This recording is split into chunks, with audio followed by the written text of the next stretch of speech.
Alright, good evening. Hello folks, how's it going? Good to see you all tonight. Let's see who is around.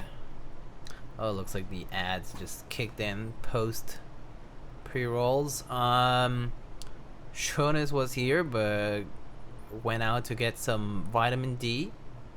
Goodbye, Shonis. RUMC, hello. Yo, ODM. Ban Reason. Mason, hello. Uter. Builds for someone, let's go. Socks in jars. UN. Boogspark, hello. How's it going? Welcome, welcome. Hey, Ninewalker, 52 months. Wow, that's a lot of months. That's almost as many weeks. I mean, as many weeks there are in a year, right? How many weeks are there in a year? 52? I actually don't remember.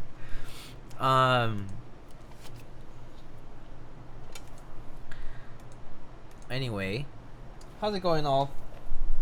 It's happy Friday. For those of y'all going to meetups this weekend, I hope y'all have fun.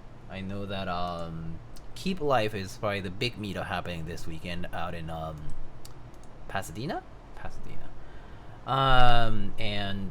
But I am not going, so we're here. So let's get to this. Yep, 52 weeks in a year. Yeah, okay. I thought I was wrong, but I guess that's right. You guys have so many meetups? Well, I mean, when you have a country that's this big and so many people in the hobby, I think especially post-pandemic, I think it's like the eagerness of people wanting to meet up is much higher now. And like with every region having their own like quote-unquote major meetup, it's just how it goes. People are desperate to hang out. Alright, so let's get this box over here. So today actually we're building a Zoom75 for somebody.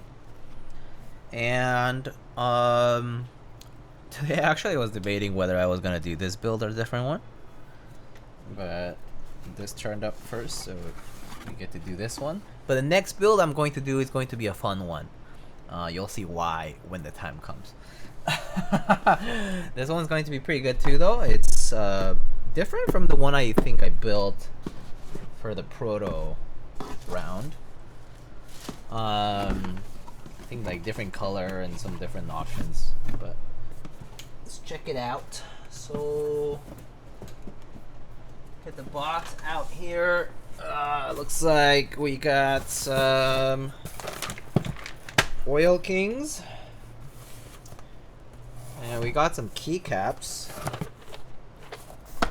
Some Osume keycaps as well. We can use later. So we can just put this on the side for now. But I'll get to those in a bit. Looks like this is the PVD mirror gold weight. Comes in a separate box. Pretty nifty. Many people, many vendors, many communities. Nice box art. Yeah, the box art is pretty cool on the Zoom75 box. Although I think it might be AI gen. I might be wrong, but I kind of have a feeling it is AI generated, which instantly makes me think, is it art? It's Gen AI. I don't know how I don't feel great about Gen AI when it comes to art. For other purposes, okay, Gen AI has its uses, but for art, I personally am taken aback quite a lot because it's affected a lot of people's livelihoods. But I think outside of art, its uses can be variable and sometimes very useful.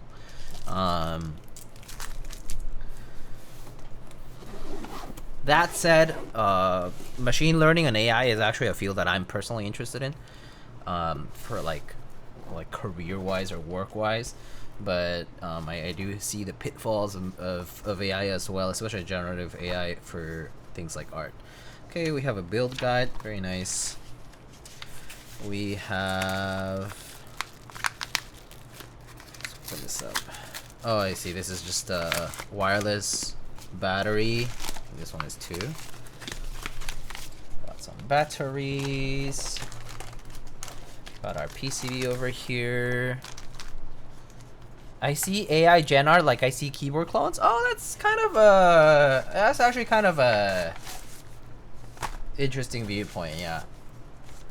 Seeing AI generated art like you would see keyboard clones. Yeah, okay. That's kind of valid, to be honest.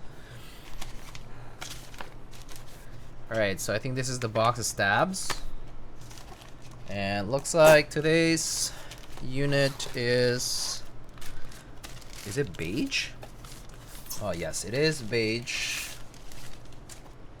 Oh, I see, the weight comes separately for that reason. I see.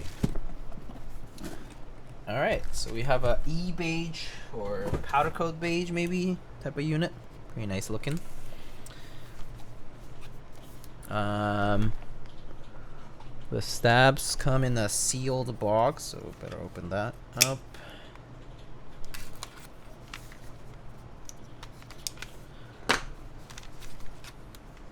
Limited Switchworks, hello. Classic TK looks good. Yeah, it looks pretty nice. I really dig it. I saw that the Nalakis folks were looking into doing a whatchamacallit, a wind keyless top, which is kind of cool. So maybe they'll do that. These are like the these are for like if you like to do like a band-aid mod. I personally don't love band-aid mods, so I'm gonna skip that. So let's see, we got screws, that's for the stabs, that's the bump-ons, a few extra screws and Allen keys, don't think I need. These are the gaskets for the mounting, PCB and plate screws, oh, for the standoffs, yeah. Powder coated like my donuts. Oh, I want some sugar coated donuts right now. Yum yum yum yum yum. I love donuts. I love pastries and sweets in general. I have a sweet tooth, so the other day I had some cream puffs from Beard Papa's. So damn good. So damn delicious. God damn, I love sweets. Alright, we got the foams. Ooh, that's kind of nice. They actually come in separate separate compartments. This is probably the best way to pack foam, okay? This, I would say, it would be the best way to pack foam. Is to have it in actual separate compartments. And it's also separate with paper instead of plastic, which makes it not stick as much to things. So this is actually a really nice way to pack the foam. I actually like this a lot. It's sort of like portfolio folder type of packing. All right, we got a pour-on dampener, which I think is just for the bottom case. We got the plate foam. We got the PE foam, the one that goes on top of the PCB. And then this says it's pour-on PCB foam, but this is basically attachment for the bottom of the PCB. It's kind of like tape mod sorta. Kind of optional. I think for now I was asked to do plate foam and PE foam, so we'll probably do that. And then for the case foam, maybe we'll try with and without and see how it goes. But I think for the other ones, I'll just leave on the side for now, and then we'll kind of go from there. But it's nice packaging. I actually like it when packaging is clean like that. Can appreciate the efforts. Are you excited for any type of food in Cali? Okay, if I went to LA in particular, 3 things I would probably want. Number 1, solid KBBQ in LA. Number 2, solid Mexican food. Specifically tacos, but Mexican food in general. No, I would say tacos, just in general, tacos. And then the third thing I would probably want the most is maybe like Filipino food or something like that. Something a little bit different.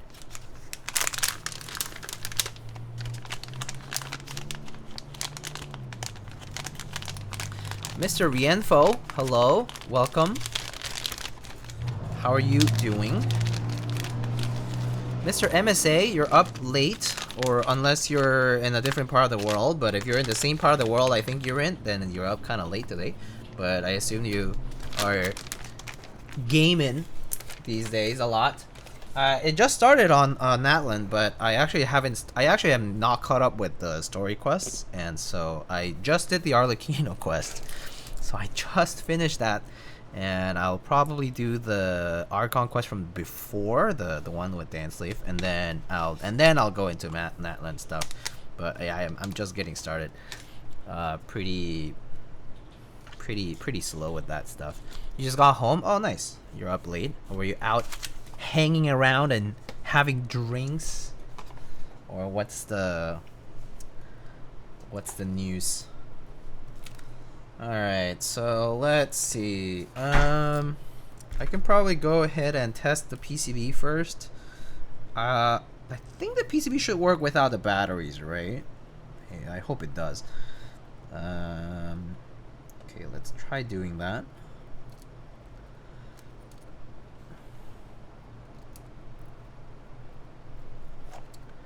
Just gotta make sure it's good to go.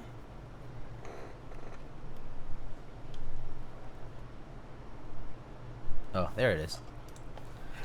Yeah, I was out in Soho with a friend. I actually did not know that London had a Soho. But, I mean, that totally makes sense. Chilling on the Saturday morning? Nice. Saturday morning chilling sounds really pleasant, to be honest. Alright. All we need to do is just test whether this thing is working with no problems. So I'm just gonna test a few random keys here. If everything looks good, then that's good enough. Okay, you don't see it on the screen or anything, but I'm seeing it here, so it's all good. Maybe the enter. Yep, spacebar. Yep, backspace. Backspace. Cool. Alright. Looks good to me. Looks like everything's working. Alright. So PCB is good to go. Just need to test that it works, that's all. Alright, we got our oil kings over there. I guess we can worry about the rest of the case later. So I'm just gonna put it on the side. And then we can go ahead and do the rest of the build.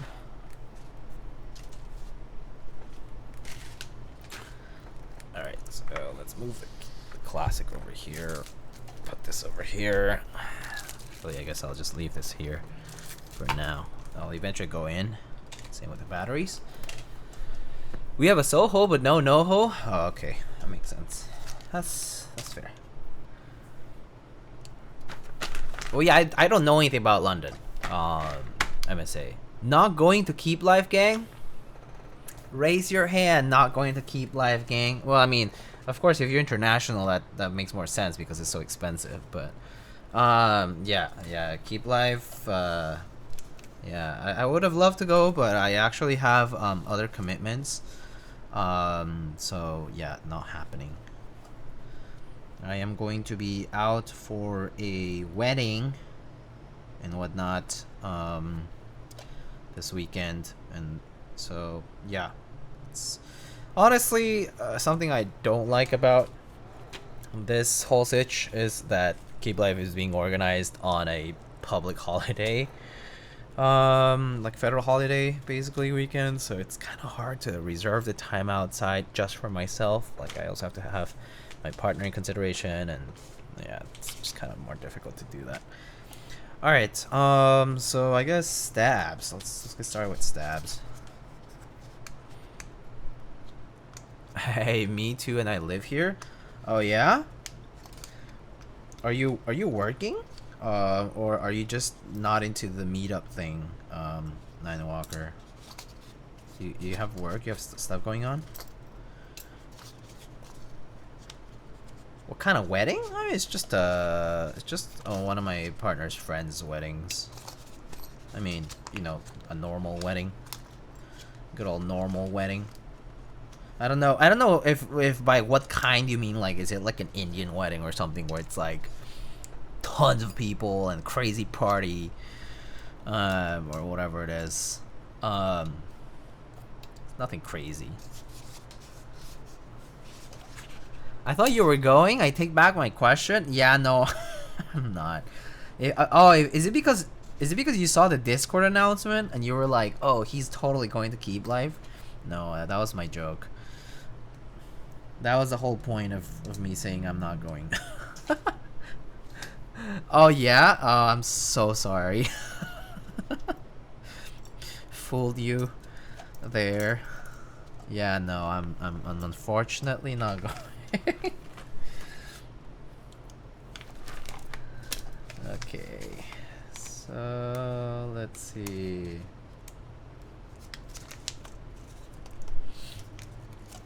Let's see. How does this... Okay, so the screws actually go from this side here. Okay. I'll leave that separately for now. Okay. Work on the stabs first. So these probably don't need any kind of break-in because these are different. These Meletrix stabs. These actually mount kind of like, not mount, but like clip sort of from, like from the bottom. So these ones I'm just gonna lube with 2.5 and it should be good to go. So unclip these guys. Take them apart. Each of them. Inserts. Keep live is always on the same day-ish, so always bad timing. That and also just not into crowds. Honestly, I don't blame you, dude. Like, Keep Live is one of those events that is just ginormous. Like, just the idea of it and the organization and the venue that they're getting and like all that considered, it's gonna be a big crowded meetup. So I get it. I get that. I totally get it. Alright, so interesting. These stabs actually have a very minimal amount of grease on the wire.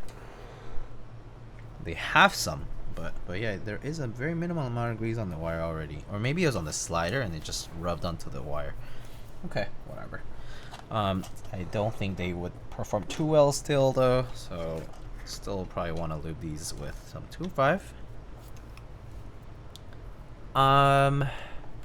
New lurker here. Serious question. What do you prefer personally? Full size TKL or compact? Just curious. Oh, no problem. I have preferences for TKL for aesthetics in particular, and 60%, which is gonna be just this rectangular portion here.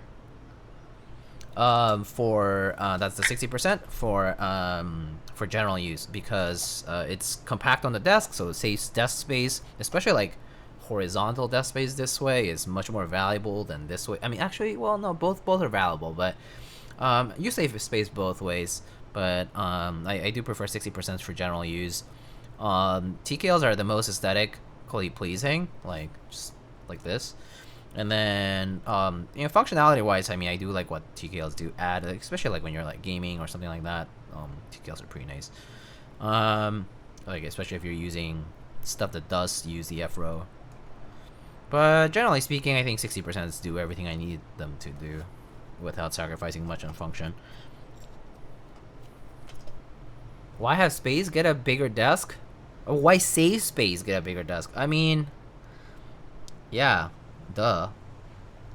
Just get a bigger apartment too. Duh. Might as well.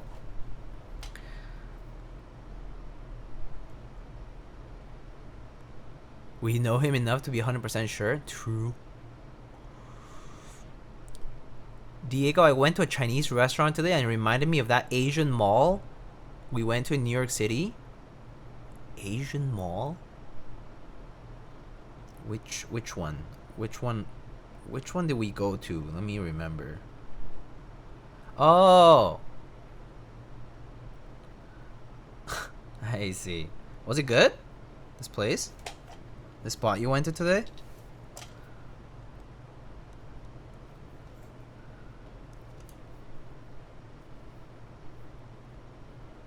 It was east of Brooklyn? Okay, I did not go with you, did I? East of Brooklyn? East of Brooklyn? Brooklyn is far as it is. So I did not go to this place that you're mentioning. East of Brooklyn. Brooklyn is already hella far. Or as people in the East Coast would say, mad far. I don't think I would have gone. First of all, to convince me to come to Brooklyn is already an ordeal. Go further from there, I don't know about that, fam. Better have a very good reason for it. Queens and shambles. So actually, funnily enough, Queens, it depends on the day that you go. If you go on a weekend, if you're going from like Manhattan to Queens on a weekend, it fucking sucks, okay? Because the trains don't run express, so they're slower to travel. On a weekday though, might be okay. But actually not bad, especially if you're already close to Midtown, where like a lot of trains are going from. Going to Queens is actually not that big of a deal. Brooklyn just always kind of feels far, regardless of when you go. Brooklyn is great if you live near Brooklyn or you live in Brooklyn and your friends are in Brooklyn and everything you do is in Brooklyn. Like it's great if you're self-sufficient in Brooklyn, but it's like where I probably personally wouldn't go unless I had a good reason to go. Like I mean, I'll go for sometimes for food or like especially like if you're going to like a concert or a show. A lot of them happen over there, so more common. And obviously, if you have like friends who, live there. But I would say it's irregular for me to end up in Brooklyn. Actually, much more common for me to end up in Queens than in Brooklyn. So there's that. For those who know or don't know New York,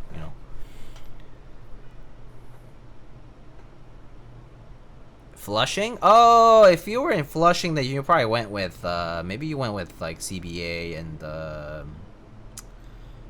what's his name? Jesse and Kate, probably.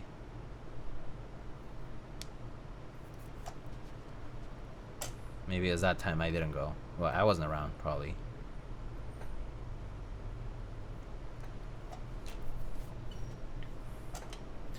Amarade, hello. Hoff? Oh, yeah, cool. Oh, nice. Fat L went? That's crazy. Fat L made it out there? That's more surprising to me.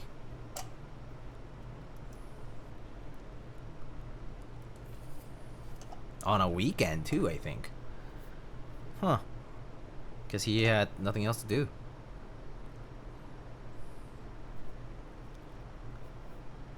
Yeah, it must have been the day after the meetup, so I probably was not gonna go.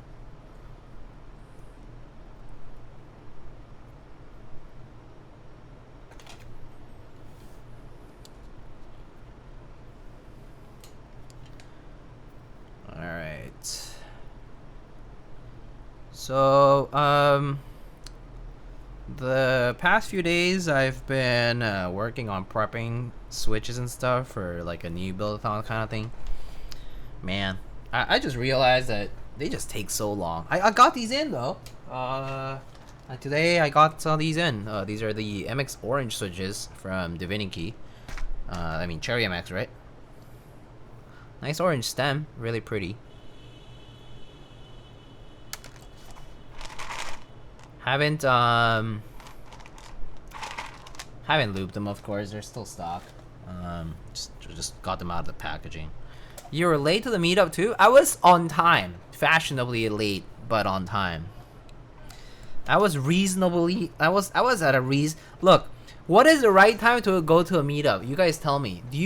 If a meetup's at 12, okay, p.m. Do you show up at 12? No, that's not how it works. Why would you show up at 12? Show up at 1. Show up at 1. You know? You don't have to wait for the line of everyone coming in, the initial rush, all that stuff. Precious desk space? Oh, come on. Whatever. Go in, move people shit, put your stuff down. Boom. Establish dominance. Boom. Keyboard in the way, just sack it over. Desk mat, just pull it down onto the floor. Just kidding. We don't streamer clout. That's fair. I also don't get any of that preferential treatment, so just so you know. Even if it's my local meetup, there is no such thing. Everyone gets the same limits. I did miss the boob cap, yes. I mean, I didn't know that they were gonna go that fast. I didn't even know that people were gonna show up like right away and just go for it like that. But I mean, it's fine, whatever. I eventually managed to get, which is good enough. But yes, it is true I missed out on it. And then again, I don't know what I was up to. I was just late because of the train. 3 of each. Yeah, true.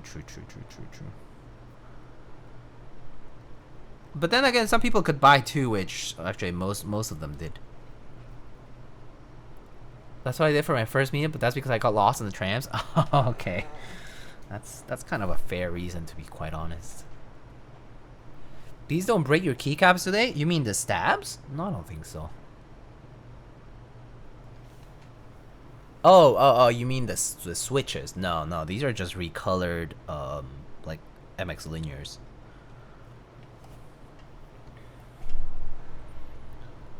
Is it in a box or a board? The key walk's on a board.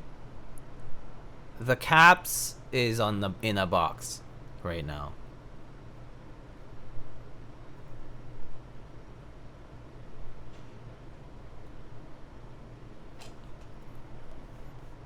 Lazy streamer finds out people arrive on time. Shocking. Yes. Arriving on time to meetups is overrated. Unless you have a very good reason. Usually reason not good enough though.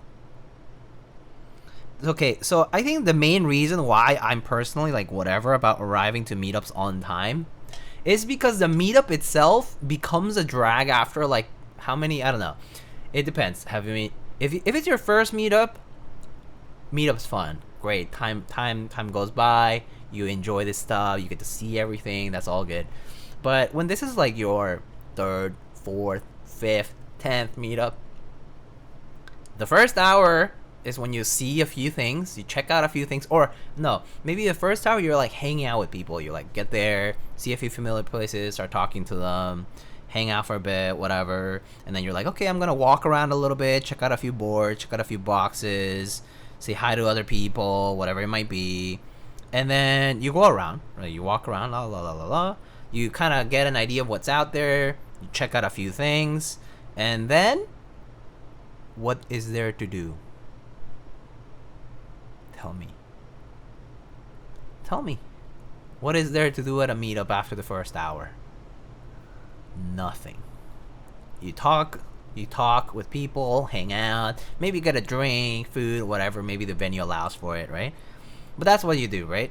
So and then there's a post meetup thing, like if you happen to, you know, get together with other people, maybe go out for dinner, whatever it might be. Maybe you have plans yourself, right? But basically what I'm saying is if a meetup's 4 hours long, the intended audience attention span there is like an hour max. Oh wait, that's not the way the stab works. Stab goes like this. Okay. I don't think I even typed on one board. Yeah, that's what I'm saying. You go to a meetup, you end up chatting with people, you take photos, you do whatever. And I think meetups, just generally speaking, if you're new, it's great to find out new things. You check out a lot of boards, you check out a lot of configurations, you find out what you like. But if you've been to one or you kind of know about the hobby enough, The meetup actually doesn't end up being a great space for finding that kind of stuff out because it's kind of loud, or you are busy chatting with people and whatnot. And then so you're really going there to socialize for the most part. And of course, if socializing is not your thing, then you know your mileage may vary there.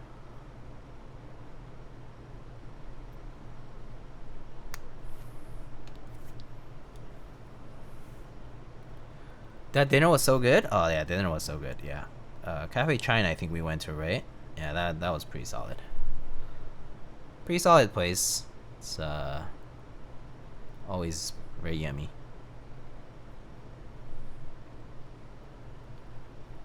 I go to meetups to get cold offered on boards I'm not selling. Oh, nice. Can I do the same to you? Cold offer on boards that you are quote unquote not selling.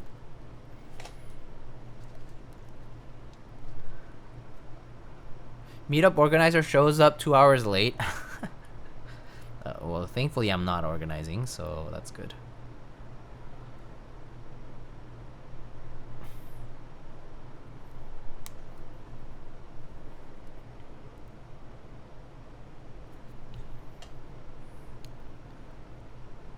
I love New York City food. I was actually telling my friend who I was at for dinner with about bits that I like the most about New York City. Yeah, I mean, New York City is likable for different reasons. I would say definitely food is good. Food is good, albeit New York City is expensive overall. Like, it's just expensive. But I would say, like, if you're into like fine dining, if you're into variety, if you're into diversity and stuff, like, yeah, New York City has it all. It's nice. But and things are always changing. Things are always popping up. New things are always coming up in the city. But yeah, the fact that it's expensive is unfortunate. And the fact that the city is dirty is also unfortunate, but it is a reality. At the last Meld meetup, there's an OTD whose owner wasn't named, probably because they didn't want to be bothered for having it. Oh, really? They just put it up on the desk, but then didn't put their username or name on themselves. That's funny.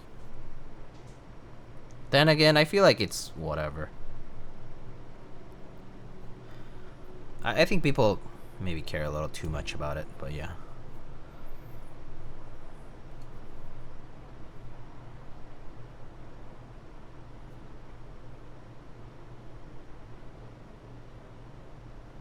Let people collect what they want.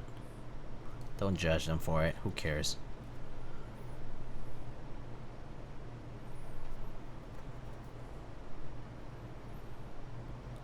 Overall, New York City was great. Need to visit again. Yeah, definitely one of those places that it's always different each time you visit. So, back before I lived in New York City, I always look forward to visiting it, though. Always figured there would be something new to do, which is always the best part, right? As a city, I think London's easier to live in, but New York City food scene is awesome. Always, also very happening as well, which I like. Yeah, I mean, I think like cities like London, Toronto, like in Canada, right? They're kind of like New York City, vibe-wise.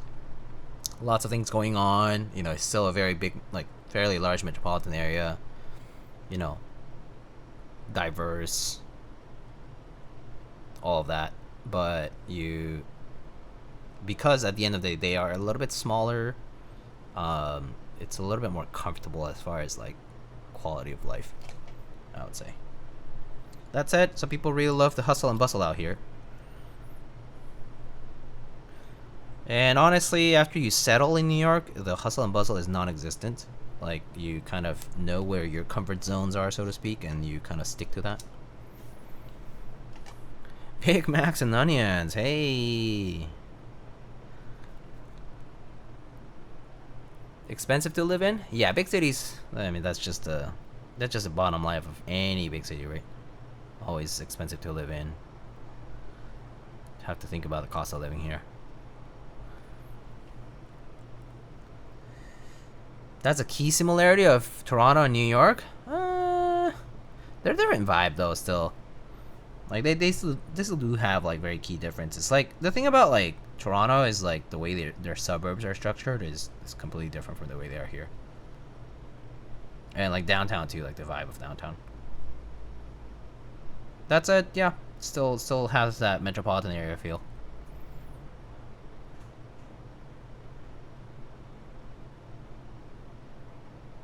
But yes, definitely expensive to live in. But that applies to like every major city out there. I mean, not like LA isn't expensive, not like San Francisco isn't expensive, Boston, at least for US cities.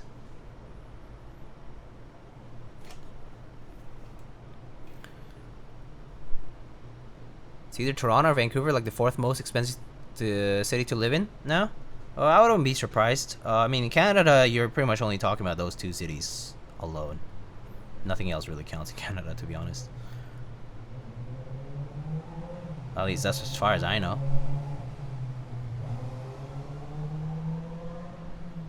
I have not been to Vancouver, so I can't say much about it. Toronto is super expensive now? More than Manhattan? No. Well, actually, I don't know. Maybe relative to income? Maybe relative to income it is more expensive? I don't know. Actually, I don't know what the... And also, I think people might be talking about, like, downtown Toronto, which is very different. Like, how many people actually do live downtown? I think that's a better question to ask yourself, right? Like, how many people actually do live downtown Toronto? Or, like, you know, you would decide to yourself. Like, if you lived in Toronto, would you decide to live downtown Toronto? I personally wouldn't. It's nice, but I think it kind of gets old. I think the suburbs in Toronto are super nice.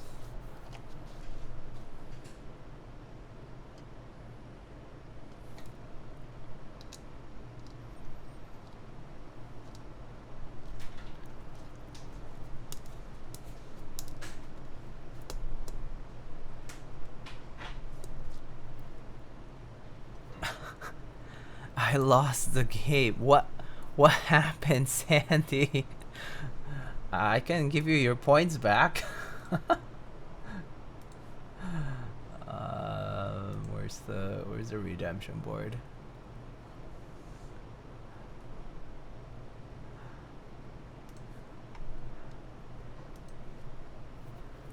Quebec, Winnipeg, Ottawa, and Montreal in shambles. Those are like, I guess they're small cities, quote unquote, but yeah, they're small. They're small. Smaller, much smaller. I mean, I feel like when I went to Montreal, I was like, yeah, it feels like a medium-sized town. Medium-sized town. Historic town. Kinda. I've never been to Quebec. And Ottawa. What? So my partner is from Canada, and obviously because she's from the Toronto area, she mocks anything that's outside of the big cities, which is basically Vancouver and Toronto. So, you know, basically, you know how like everyone outside of the French-speaking parts of Canada mock the French-speaking parts of Canada, like, you know, the Québécois, Montréal, you know? No one likes the French-speaking Canadians outside of French-speaking Canadians themselves. Unfortunately, that's just the way it goes.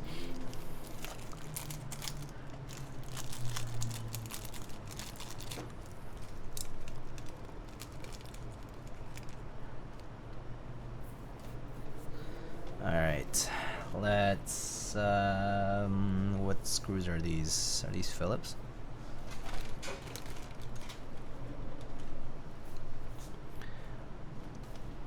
He chose the key set, artisan, and pinned message. I actually don't see the pinned message for whatever reason. Oh, is it because of my chat not being like the dock not being like the native one, or what's the deal? Weird. My only exposure to them is XQC.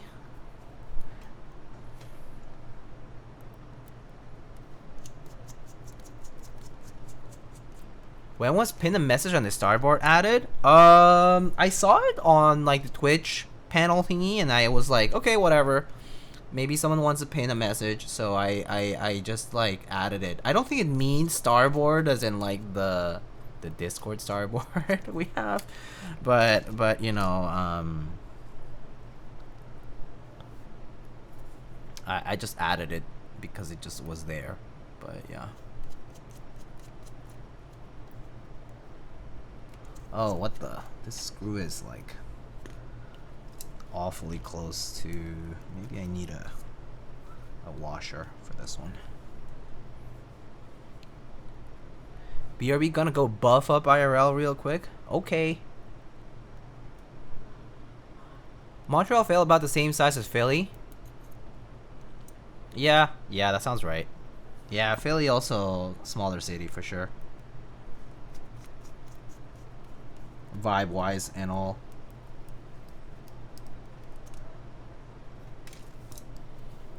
Huh. Stab is a little crooked over here. There we go.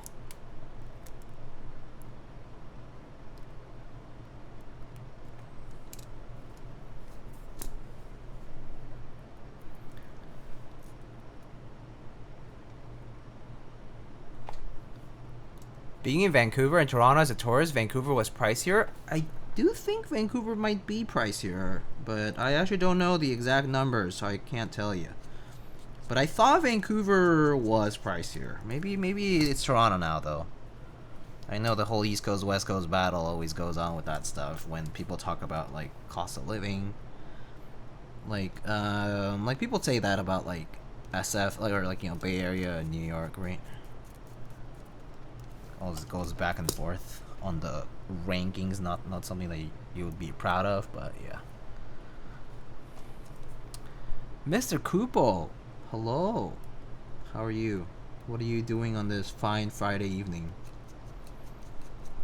How are you also? I thought that I remember you were a little I don't know if tired, delirious, or just tired, or just having a specific kind of day last time, but hope you've been well. I'm doing laundry. Oh, nice. Do you enjoy doing laundry? Some people do. I actually don't mind folding clothes nearly as much as some people hate it. Some people really despise it, but I'm like, whatever. If I'm like doing something else while I'm doing that, I don't mind it much. That kind of stuff. I was having delusions of grandeur. Okay. Any cool ideas of reference, Mr. Kupo? Any listen to music while doing chores is fine? Yeah, that's pretty much how it goes. Or like watching TV or something, you know? Also, good night, MSA. Have a good one. How's a classic TKL? It's been pretty good. Pretty solid. Actually, you know how I like built this with copper plate? Actually not bad. It's been a minute since I've used like a more rigid plate than aluminum. And frankly, not bad at all.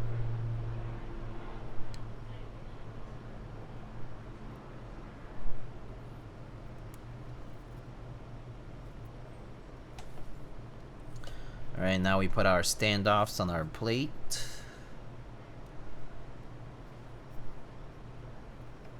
Screw on the little standoffs first.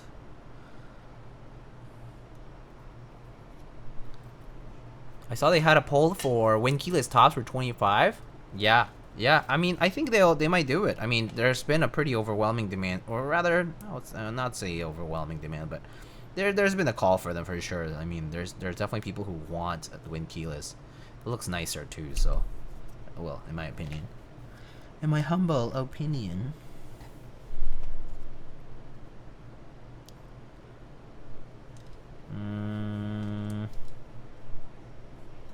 Okay, that's that, right? Before, oh wait, plate foam. We're doing a Thawky build today. Thawk. All right, we're doing it. We're doing it Thawky. All right, so plate foam, and let's try some switches on.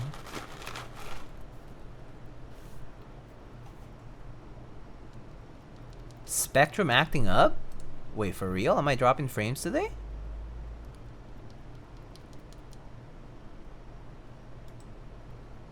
Oh, I don't see drop frames here. Maybe it was very brief. Maybe it was like a little bit.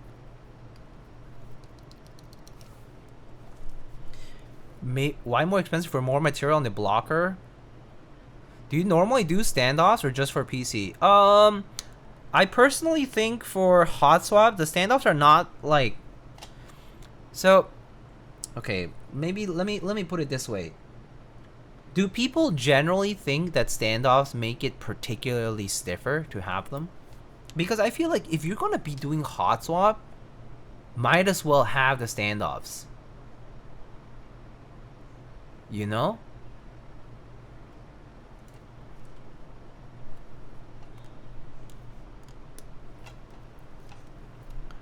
Because the standoffs are for like a quality of life improvement. Like you are basically just trying to keep the plate nice and parallel to the PCB and preventing it from like collapsing somewhere in the middle, like when you're like putting, like removing or adding switches.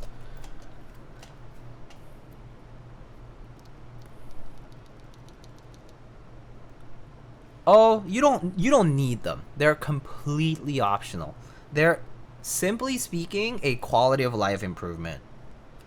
So I personally think if they're there, why not use them?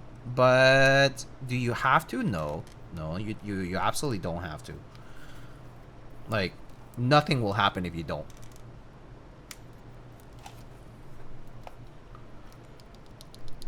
I just don't trust apply pressure to hot swap sockets on the air, or applying pressure. Yeah. So I think if you have hot swap sockets on your PCB and these these standoffs are there, why not use them? Because they do make that particular process much, well, not much, but you know, they just make that process better. Their whole like removing and adding switches again. And yeah, for flexier builds, obviously helps a little more. Like, you know, in this particular case of very cut heavy PC plate here, it definitely helps having these standoffs so that the plate doesn't like bend all over the place when you remove and add switches. But yeah.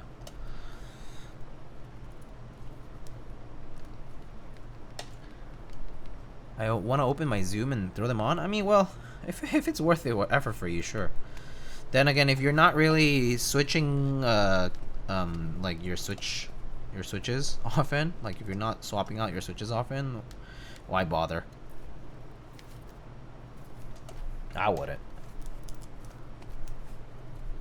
And yeah, put them on so you don't have extra things to store. That's kind of a fair argument, to be honest. Yeah, extra things to store and extra things to not lose. Music is a bit loud. Is it? Is the music a bit loud?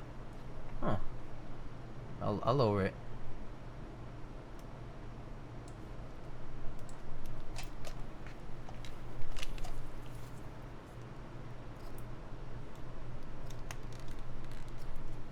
Music slightly loud? Oh, that's interesting. Huh. I guess certain songs maybe. I might. It's whatever. Maybe the thing is not like normalizing the volume.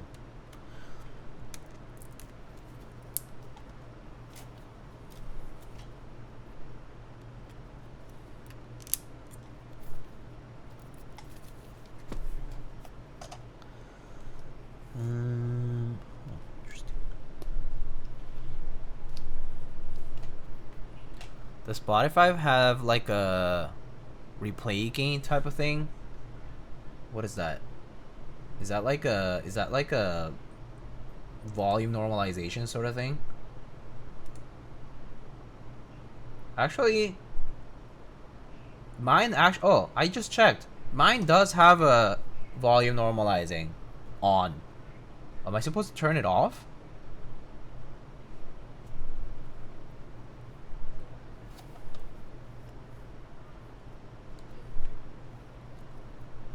I think this one's the middle one.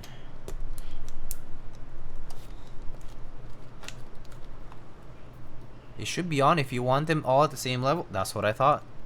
So I've left it on because of that.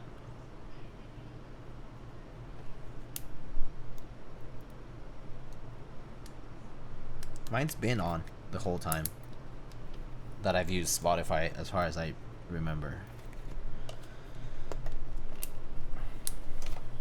So maybe it was just actually allowed. How much is Spotify Premium in the States? I'm not sure actually. I'm on a family plan. How much is it now? Spotify Premium. Here, student is free for 3 months and $6 month per month after. Individual, free for 3 months and $12 per month after. Duo is 2 premium accounts and it's $17 per month. And family plan is $20 per month up to 6 premium or kids accounts. Plus tax, I imagine.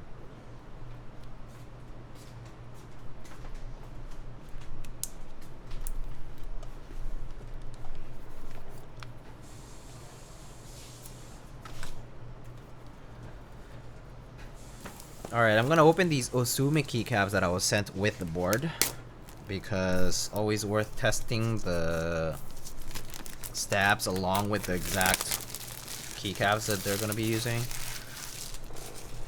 Every keycap behaves differently, basically. So let's do that.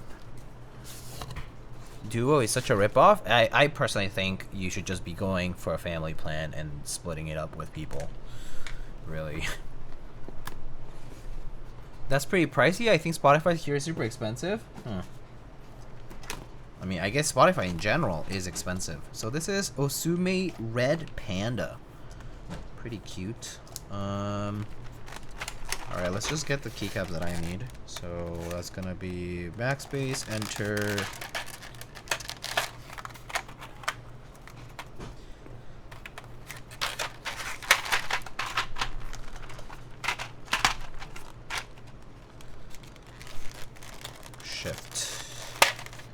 Spacebar.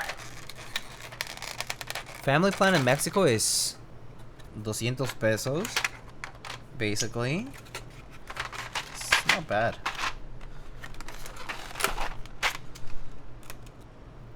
Like, dude, I moved to the States at a time when the dollar was not so much more expensive like this, than it is now. Like, when I moved to the States, the dollar was like 13, I don't even know, but it was not 20 pesos. So when I hear this, every time I hear it, I'm like, whoa, holy shit, right, that's what the dollar's been. Because I moved to the States in 2011, I'm gonna say. So every time it throws me off. Every time. Probably gonna switch off to some FLAC audio player and then legally get the music. Yeah, sure. Alright. Legal sourcing. 12 pesos was a dream. I remember. It's crazy. But like when I think about it, I'm like, yeah, wow, those were some times. That was a different time in the world.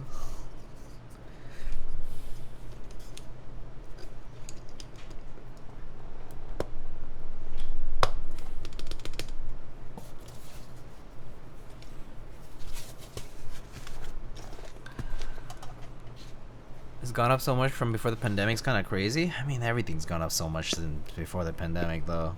Nothing is cheap anymore.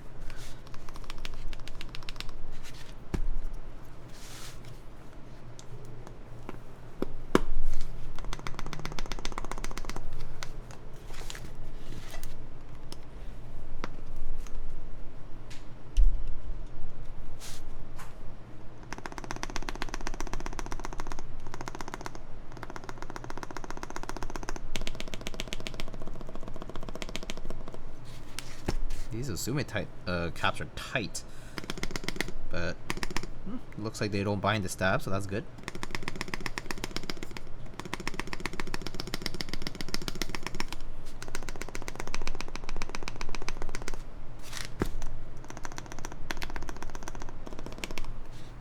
I think I'll probably add a little bit of lube on the enter key stab.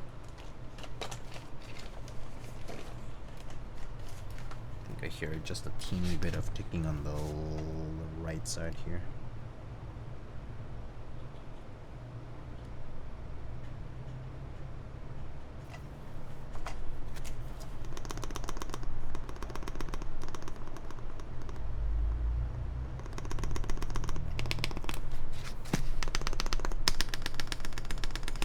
Okay, everything sounds good otherwise.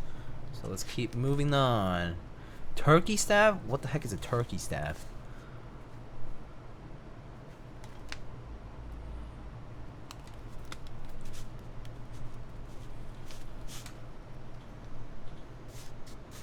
I said a turkey stab? I did not say turkey stab.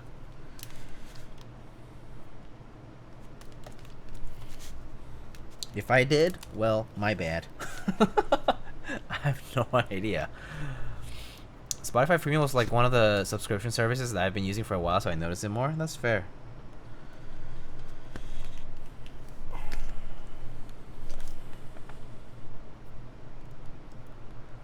Remember when Diego used to talk what tacos he had on stream? Pepperidge Farm, remembers? Bro! Dude, I haven't had tacos in so long. Because they're so expensive now. It's so sad. It's so sad.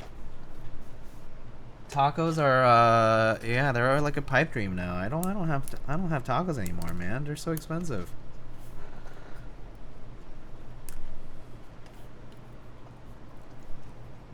I used to talk about what tacos I had because I had them much more often before. Now? No, don't really have them anymore.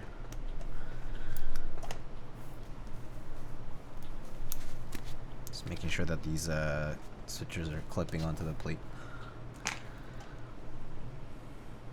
Enter key stab. Oh, could sound like a turkey stab. Yeah, sure. And turkey stab. Fair. PC plate with flex cuts are tough. It's always it's not that bad, but actually the foam helps a little bit here, but it's gotta make sure that they clip. I mean, well, to be honest, it doesn't really matter that they clip perfectly, but it's just like a perfectionist kind of thing, like a little attention to detail sort of thing where it's like nice if it does. As long as they go into the socket fine, it's honestly fine. Nice and flush against the PCB, right?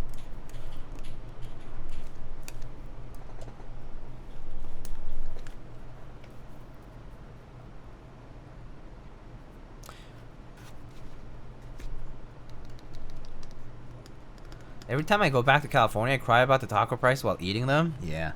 I mean, I love how, like, people in Texas and California are like, dude, taco prices are so crazy now. Oh my god. I paid, like, $2.75 for them. I'm like... I'm just, like, in disbelief. I'm just like... These people crying about what? Like, what do you even say?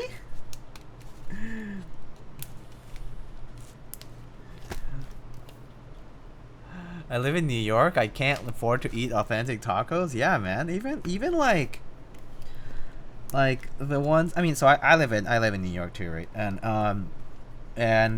so like tacos, like the truck near me, I think it's how much is it per taco now? I mean, actually it's stuck at 4. 4 was the cap for a lot of trucks, I think. They kind of stayed there because I think more expensive and people really were not buying. So yeah, that's where we are at. But I mean, I think that was a point where I also was like, man, it's actually quite a lot because I personally eat. I mean, I don't know if I eat a lot, but I like if, well, actually the truck that's near me is Like they put a lot of filling into the taco, okay? So I eat like 3 and I'm like satisfied. I personally prefer if I had 4. But 4, you know, for 4 a taco is already $16, which is kind of like, from a taco truck paying $16 is a lot now, I feel. So I'm like, So if I settle with 3, I'm like, okay, yeah, I'm satisfied. It satisfies a craving, right?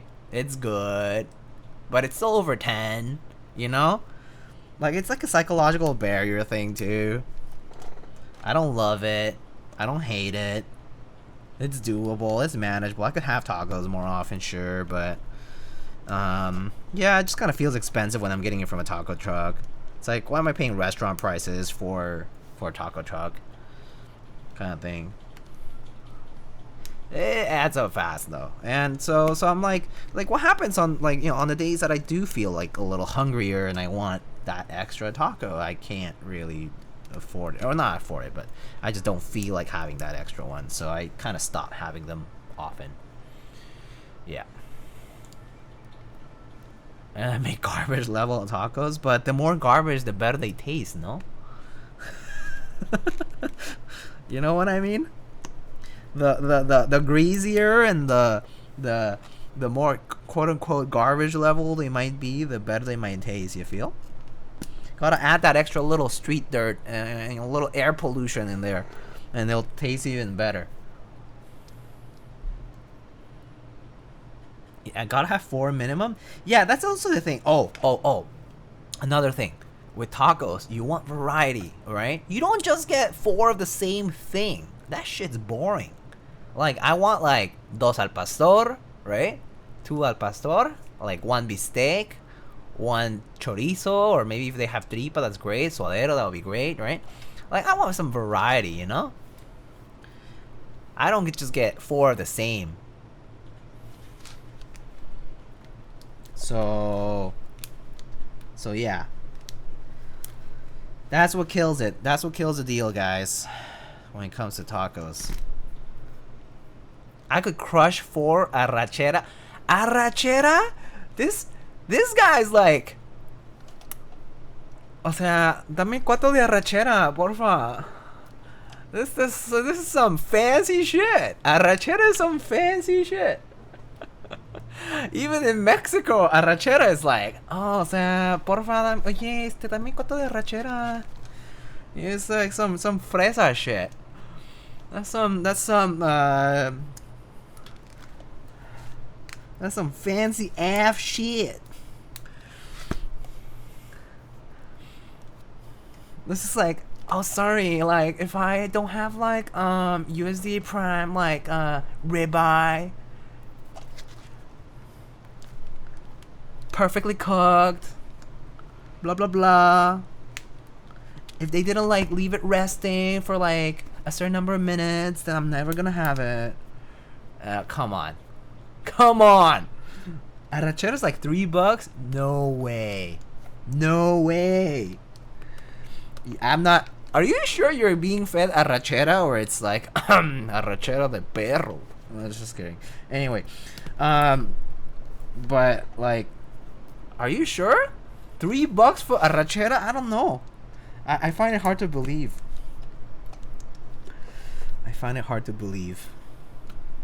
But it's fine. Maybe if it's California, or maybe if it's somewhere else, I'll believe it. Like Texas, I don't know, wherever this kind of stuff would be cheap. Arrachera on the menu, stripped steak in the kitchen. YCA taco, price is OP. Yeah, I mean, you know what I'm saying? When even in like, this is like when I was in Mexico City, okay? I lived in Mexico City, and so you know, there are places that would serve like tacos for fucking cheap, okay? Like really cheap. Okay? Like 2 pesos per taco or some shit like that, right? Like, I mean, I'm just saying, like, really damn cheap, okay? And you're like, I don't think I'm being served whatever meat they claim it is. Like, might be you know, tacos al pastor alemán. You know what I'm saying? Like pastor alemán is the word for German Shepherd. So yeah, I know for the people who might be disgusted by this conversation, I'm super sorry. It's just the thing. But yeah, you know, like even me as someone who lived in Mexico, right? Like I'm a little aware of, like, if it's a little too cheap and too good to be true, I'm wary of what I'm eating, you know? Like,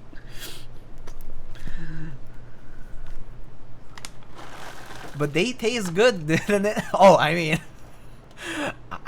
mean, I have to say, there was a line. People were getting them tacos. They're having, you know, tacos right there and then, and they clearly were having a good time. And I had to have a few or a couple. I don't even know how many I had, but yeah. I mean, fortunately, I didn't get sick or anything. But yeah, I just it just reminds me of those times though. When a taco is too cheap and too delicious to be true, I'm like, I'm not sure I'm being served the right thing.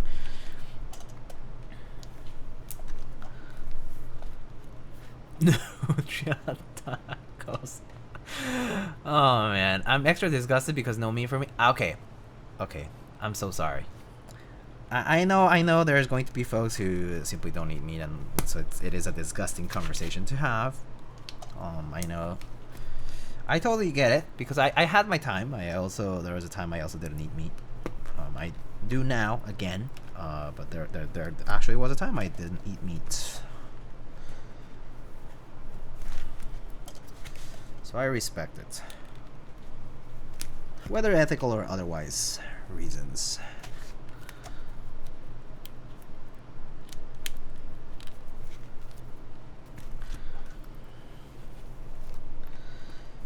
But yeah, okay, if you're out there and you're getting street food or something like that, and you see some cheap shit that seems too good to be true, just be wary. Switch to mushroom beans and flor de calabaza. Oof. Shit. Mushroom in a taco is crack, dude. So good. Yeah, flor de calabaza too, like, oof. Pumpkin, squash, that kind of stuff. I think that has like that, like, dense sort of texture, whether it's a vegetable or a meat or whatever. Oof. In a taco can slap. Also with the right salsa, everything's good. But yeah, not every taco truck or restaurant has great salsa. That's for sure. What about those cacti tacos, like the nopal? So nopal is like the cactus. Those are really good. Usually, I mean, even better if you have it with a little bit of egg, something like that. If you eat egg, but yeah, make sure to take a shot of tequila after to make sure you don't get sick. Oh yeah, that extra detox.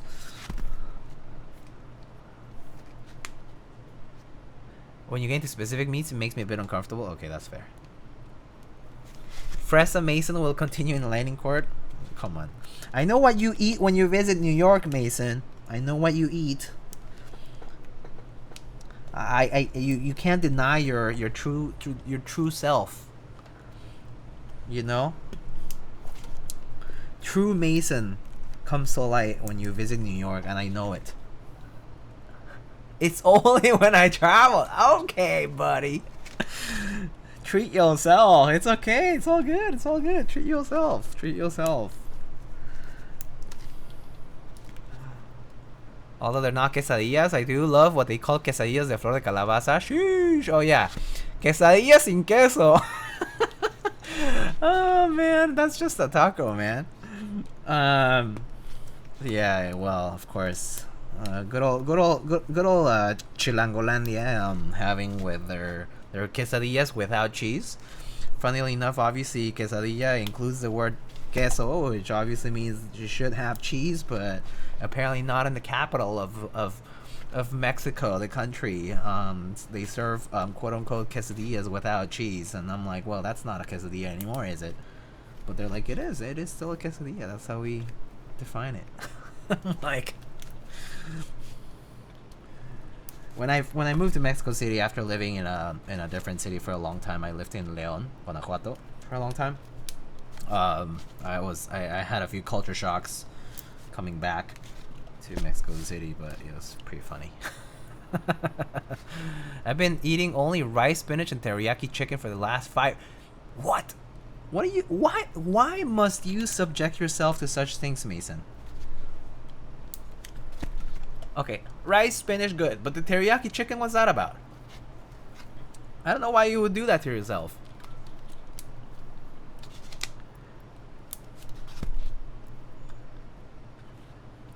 Mason is a meal prep, bro? Oh boy. I mean, yeah, it sure sounds like it. Don't worry. When I would meal prep a lot more, it would be like chicken curry or chicken curry over rice. That's a solid meal to prep. But I mean, yeah, if you're the type who gets sick of food very quickly, like the same food every day kind of thing, even if it's just for lunch only, it can be kind of miserable. But yeah, cooking for one is hard. Yeah, that is true. I'm super lazy when I'm just cooking for myself too.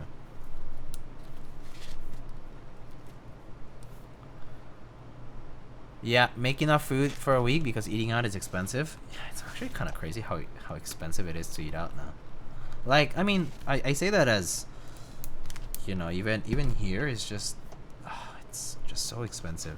Like, I'm fortunate that we have some of the food trucks and whatnot that have like kind of gotten, you know, kind of like offer a reasonable deal for the money, but it is still like it still piles up quickly. So I think like in the case of my partner, like she'll like get like lunch out, but like, you know, that's because she's also like in a more dense work area where like there's a lot of options. But yeah, it kind of varies. It does get expensive though, regardless, to eat out. So the other day I actually was like, oh, we have some leftover rice and some other things, and I was like, why don't you just take some of that rice, some chili oil, maybe an egg or something like that, and just take it to work and, you know, have it, and it's gonna slap, you know. It was great. Or so I heard. Then I can go treat Diego to sushi amane once a year. Oh, yes, I'm getting treated to sushi amane. Actually, I haven't had any sushi in a very long time. I guess the closest I've gotten recently is poke bowl. Gotta meal prep lunches more? Yeah. Mr. Bookspark, are you here? Well, if you're here, let me know, but if you're not, it's fine. But I'm gonna do step caps lock for today's build because that's what I have a preference for. But if you have a preference for regular, it's very easy to swap. Just remove this switch, put it in the next slot.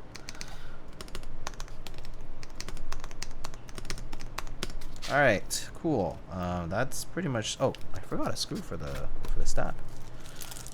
Not that it matters too much, but...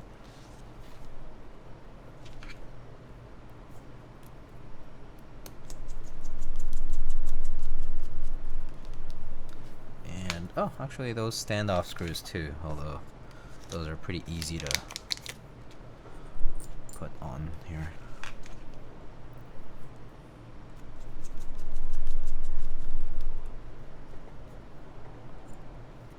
Whatever you prefer? Yeah, step caps lock is the way. Just looks better. I mean, the function's the same.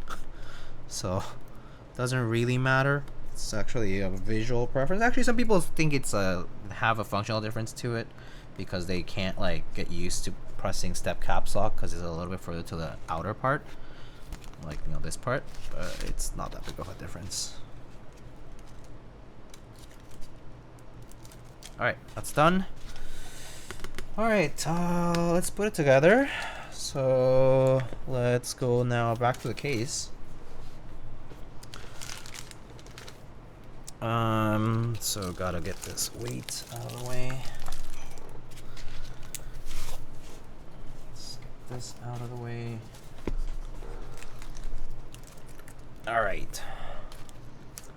My fave meal prep is actually Pimpap. Pimpap is the easiest. So easy. Pimpap, I mean, So I don't know. Like in my case, I grew up Korean, and like back in my, you know, like at home, I grew up Korean, and so bibimbap for me, the concept of bibimbap is not the restaurant type bibimbap where it has the nice runny egg and like 10 billion different types of veggies and meat and blah blah blah.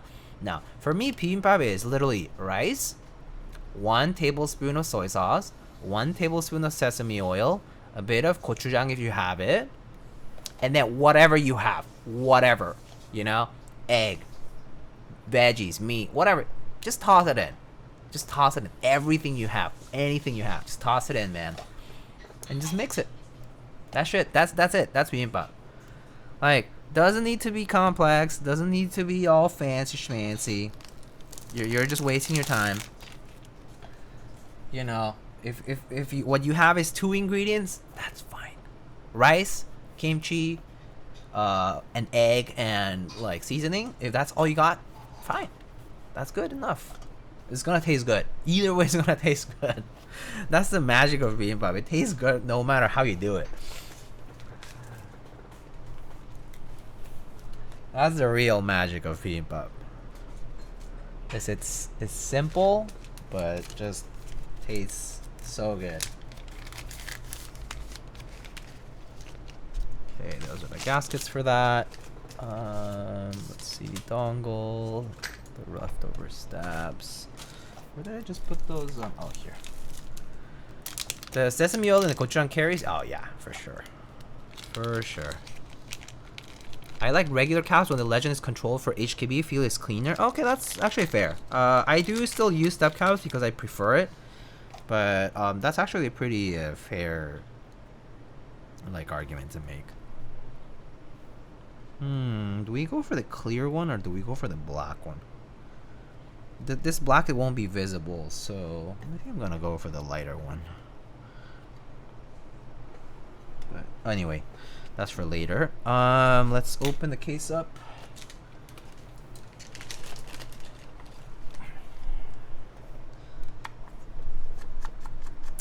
KK, be back later. Enjoy your Friday, friends. Sounds good, 9. Take it easy, man. Have a good Friday.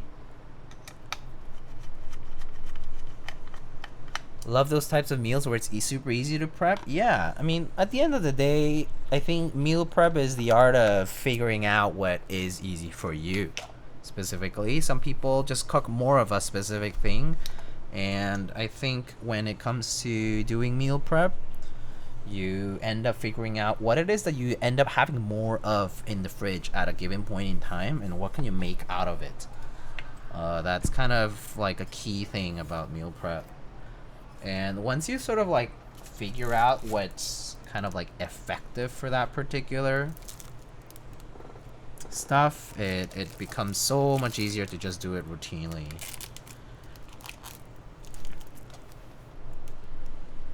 Okay, so let's see. So this weight, it's gonna need 4 screws.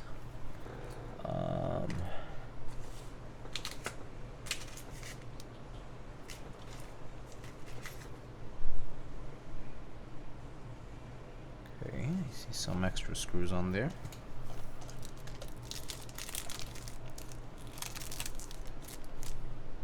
Actually, the screws are already on here. Just need to take them off.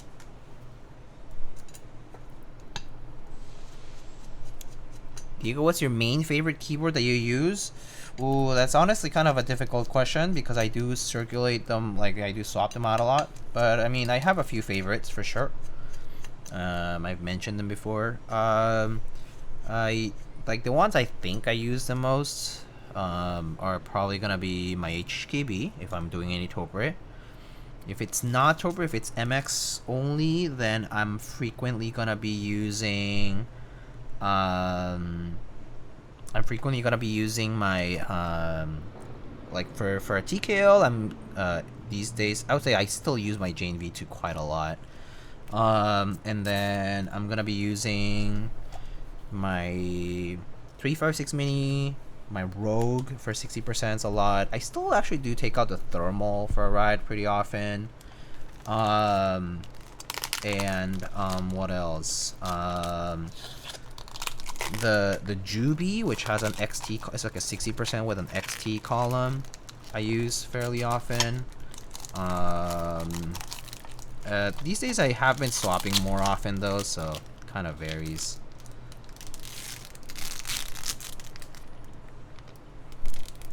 One of my favorite meals to make on a whim is pesto, just because I have the ingredients on hand. Usually, it's super simple. Actually,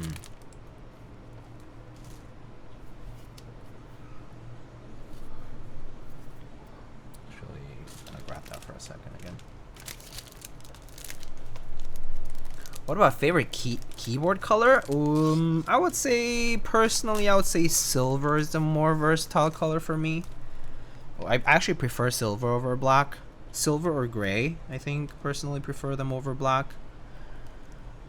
That said, black is nice too. But yeah, I think personally silver or gray. I do like my blue boards a lot, like anything in the blue like range, like whether it's a darker blue or a lighter blue, any of those are fine too.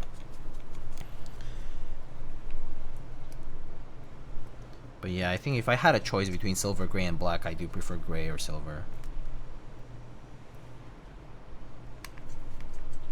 Hobby needs more Gary. I think hobby needs more like warm grays, and then like, or like just a variety of warm and cool grays, right? Okay, cool.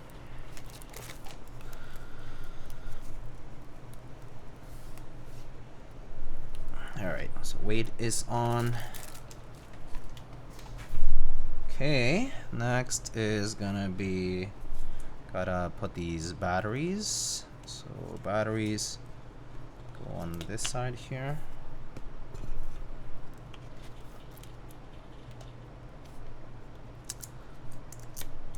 So Mr. Booksberg, just so you know, these are rechargeable batteries, right? So just like every rechargeable battery out there, eventually they, you know that rechargeable batteries like die, right? Or like they have a shelf life essentially, because they eventually become spicy pillows, as they call them, due to degradation of the inner cells of the batteries. So if you somehow notice things like, you know, puffing up a little bit, just take them out, replace them. It's pretty easy.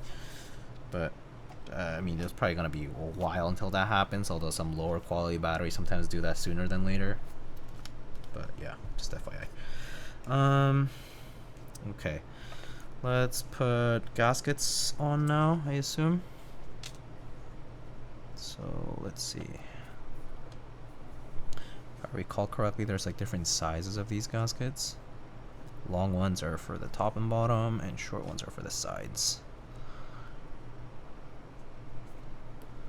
Short. Hello, Mr. Juantagon. How are you? Oh my god, Juantagon. So we've been like talking about food and stuff, and so I just remembered. But like, dude, those cookies, those ube crinkles that you had me try. Oh frick. Sheesh. So good, dude. So good. Destroyed them in like no time. So good.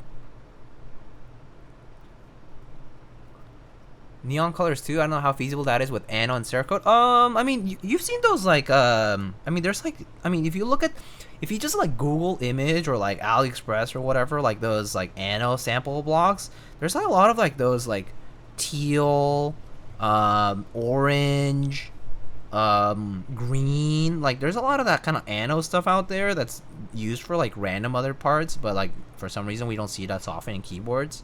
But I mean, those colors do exist. It's just that people don't pick them a lot because neutral colors just have a higher popularity.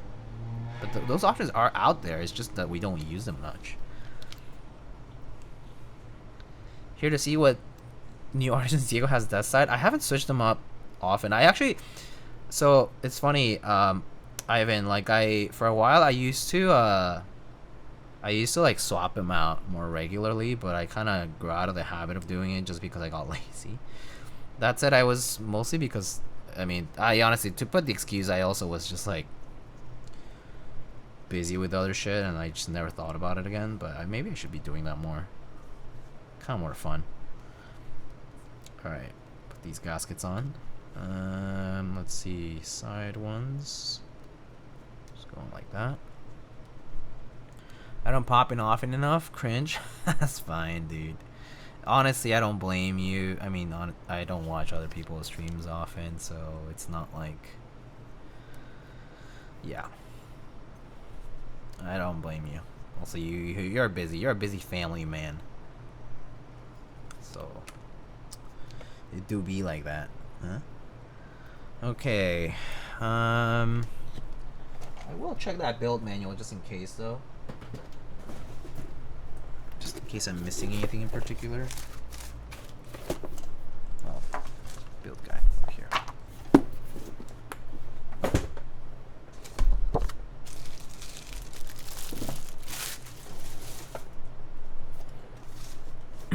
Just stuff comes up? Yeah.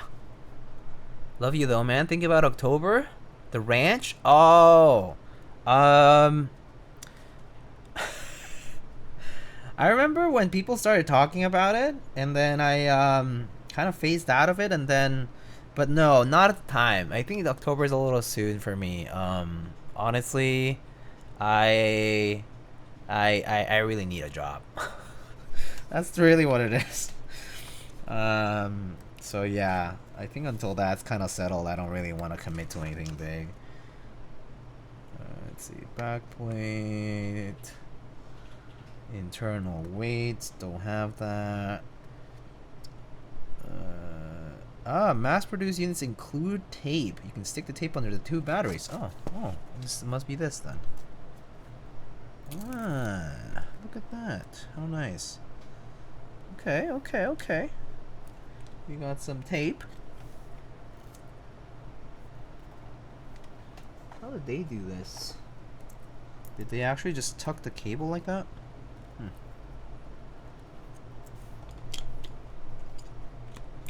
Oh, I guess it does fit like this too.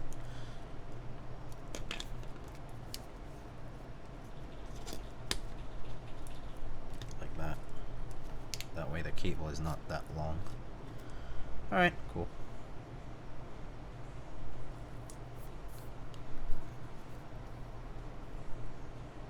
I feel that, yeah, first things first. Yeah, pretty much, man.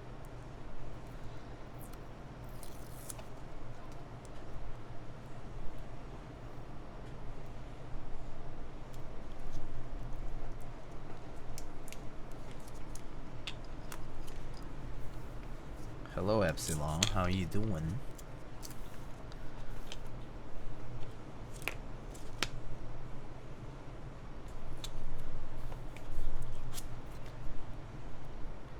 Do you think you're staying in BME, or are you looking to going into stuff outside? I'm applying to industry jobs, LFK. I've been. Let me tell you the roles that I'm applying for. I'll just name it. I literally have a spreadsheet with like 120 positions or 150 that I've applied to, none of which I've gone interviews for. Look here. The positions that I'm applying to are machine learning scientist, AI ML, data scientist, staff data scientist, graduate quantitative researcher, electrical engineer, computer scientist, machine learning scientist, research scientist, Gen AI research scientist, software engineer, principal data scientist, senior data scientist,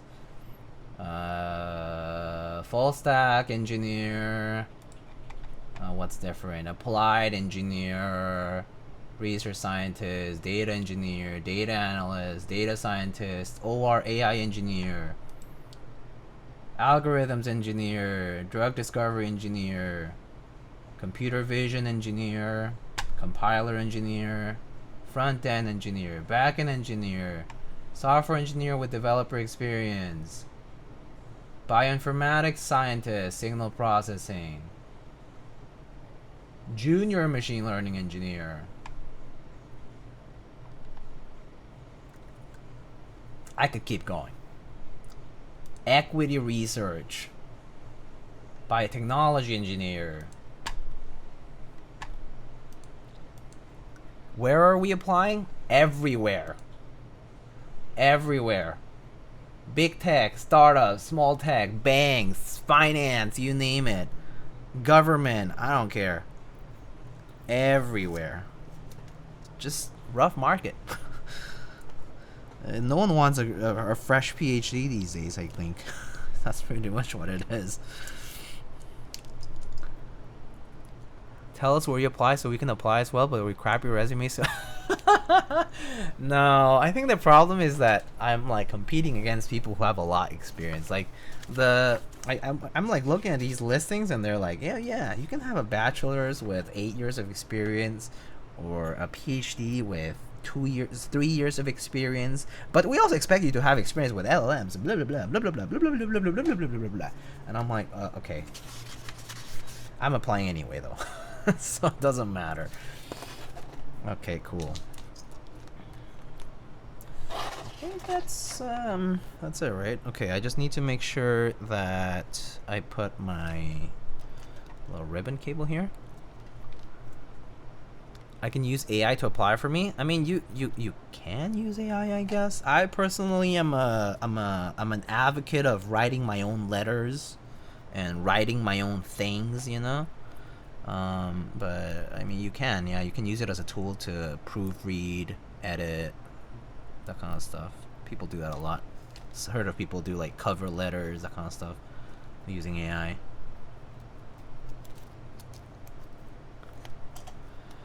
Do you want to refer for a data scientist job? Yes. Well, so I'll tell you what, LFK. One big thing is I also need to stay in New York. So I can't relocate. So relocation is not in the plan right now. So I think that's a bit more limiting. So there's that. It has to be a remote hybrid, New York hybrid, of course, or something like that. Okay, cool. All right. This could actually. Oh, I'm a dummy. This ribbon cable actually should go on the screen. Remote EST gig? Yeah, let's do it. Show me the money.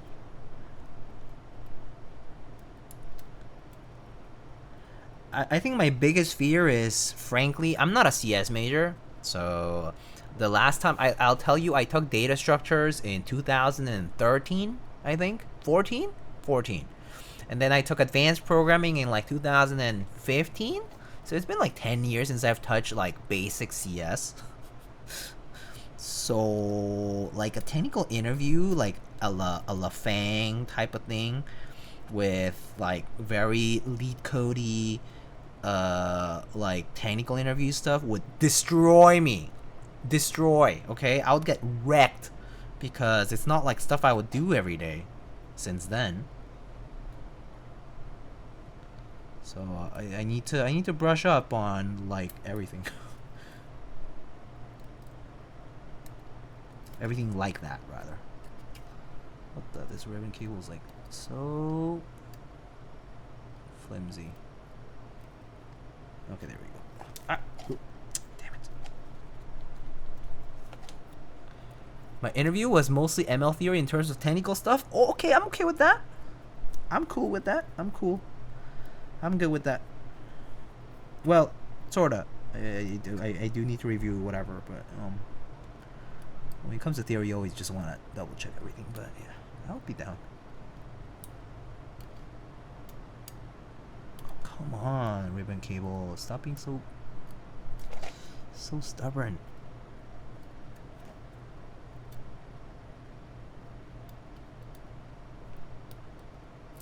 Oh my god. Am I doing something wrong? CS test doesn't make a lot of sense for LLM or data scientists. I would think so too, but I get poisoned by them Reddit minds, yo. People being like, oh yeah, I had an interview for this, and it's like horrible. Oh, whoops, I see why I was not getting that right. Okay.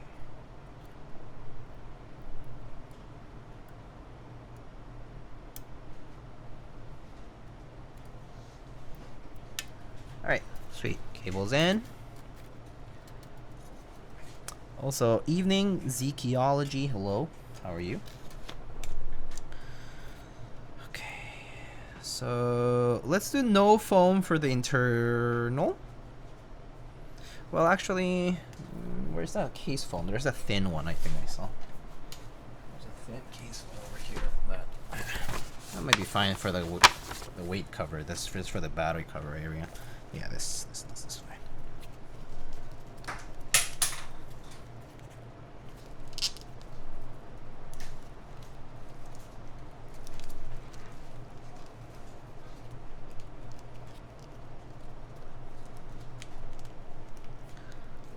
But yes, my brothers and sisters in tech help a homie out.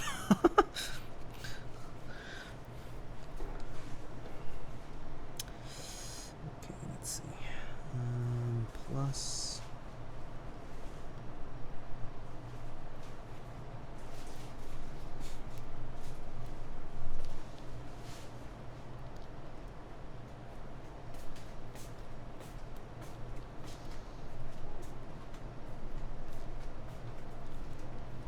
I'm not super close to hiring though, so I don't know the state of it. ATM. Okay, no worries. No worries. Don't worry about it. If something works out, great. If it doesn't, that's also okay.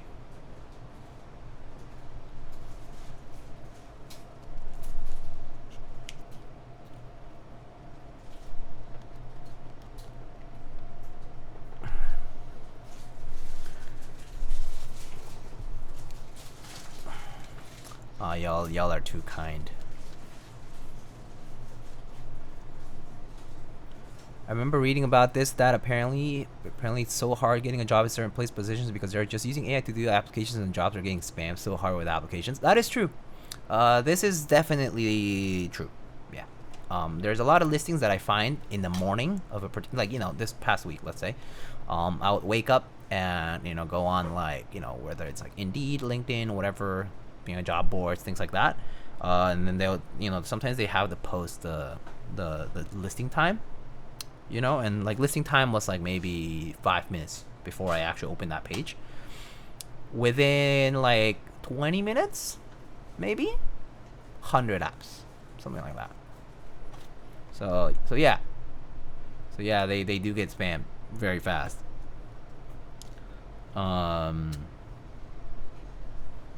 Yeah, it's just the way it is.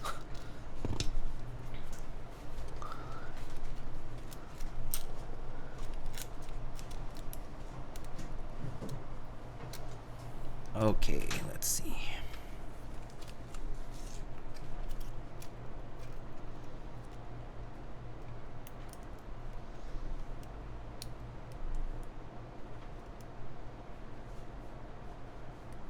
Whoop, there we go. But it depends on the company, of course, like how quickly they get spammed with apps and what kind of position, what the salary is, location, all that.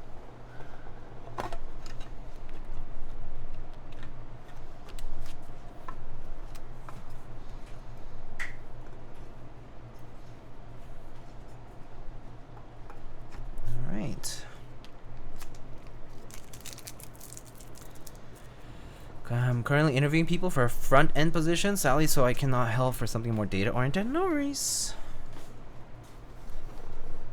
No worries. Honestly, anything works. I mean, this is how I'll put it frankly, right? I'm in the position where I am looking for something to start my career and to learn new things. I'm pretty quick learning. Pretty driven in that regard. So for me, like, you know, if it's about learning new skills, that's totally fine. Did that for my schooling, like, from scratch. So, you know, it's just the bread and butter. So it's usually not a big deal. But yeah, like right now, like I'm trying to get back into. I need to pick up Python again a lot. And I was also planning on actually going back to doing some low-level stuff like C++. And just so I can have some applicability in some other areas, like in some hardware stuff. But yeah, I think I do definitely want to relearn a bunch of new things. Relearn and do a bunch of new things.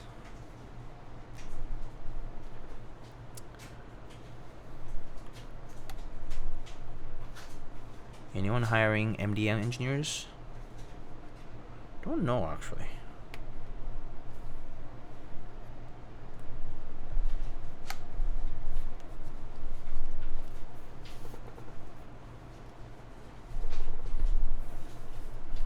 All right. Well, this PCB is already on. Actually, don't know all the.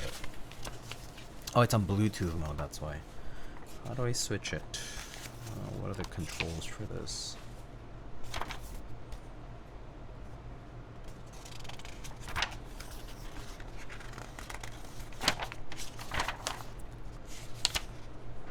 FNZ. Is that right?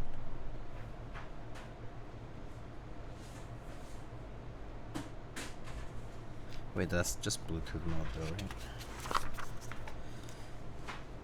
FNV 2.4G.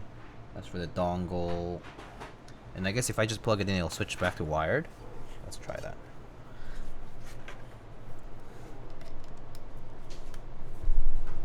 Nope. Oh, yeah, I guess it did. Okay, great. That works. USB mode? Alright, sweet. Okay. Sandy, I will refund you your points just because I did get keycaps sent from the client to put on. So I'm just gonna go with that. Also because these guys are kind of tight. But I will refund you your points in just a bit. Need to find the panel. Refund for the Conga kitty. Where would I put it? I need a 4-key cluster that's even. And actually there's none. This is all staggered. So I guess I will have to refund you on that too. If we had a 4-key cluster, I would definitely do it. But I don't. Yeah, no, they're all staggered. Sad. That's actually kind of sad. Alright. Let us put some keycaps. I did get some of these Osume caps out. So let's see. We also have some novelty kit. I'm not sure if it's the same set actually. It's same Osume company, but I think this is from the Zen Mazile collab. So these might not necessarily fit together with these other ones, but we'll see what they look like. I actually don't know what these Osume caps look like in general.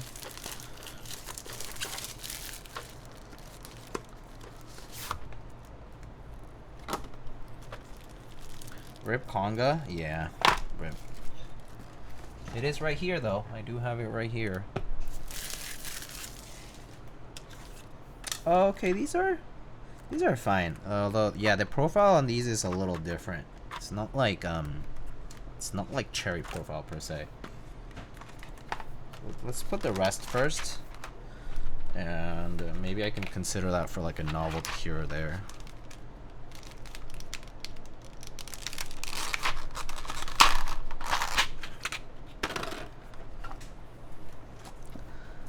Let's see.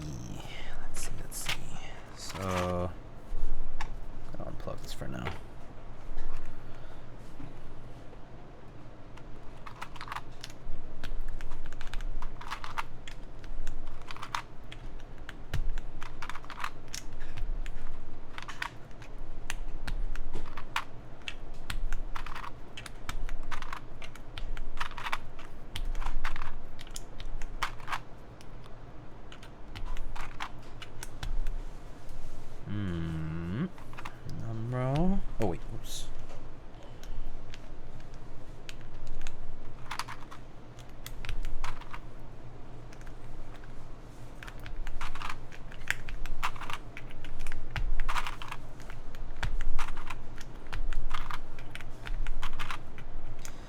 I have to say these Osume caps they do look cute, although it's like very small font on these caps. It's like mostly like it's like more blank than not. It's a bit different. Let's see. It's different from what we're used to with like the GMK stuff with a much thicker font legend.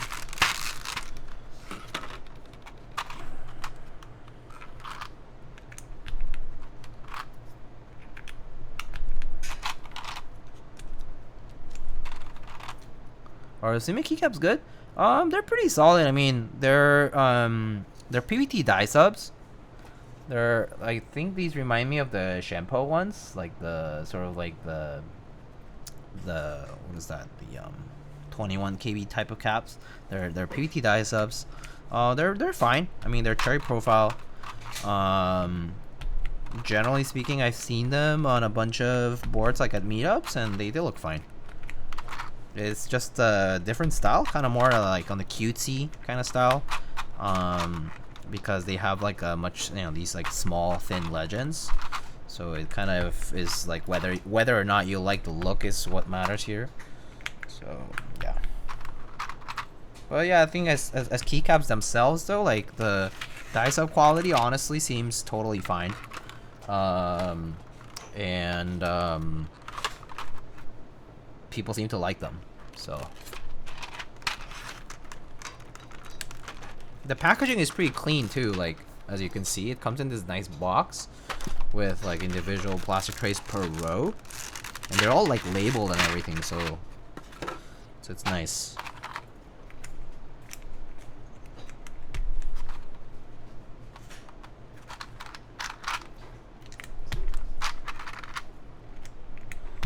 So yeah, it's like an alternative for folks out there who don't like the styling of cherry, like classic EPVT, DCX, GMK, because it definitely is a very specific look. Not for everyone.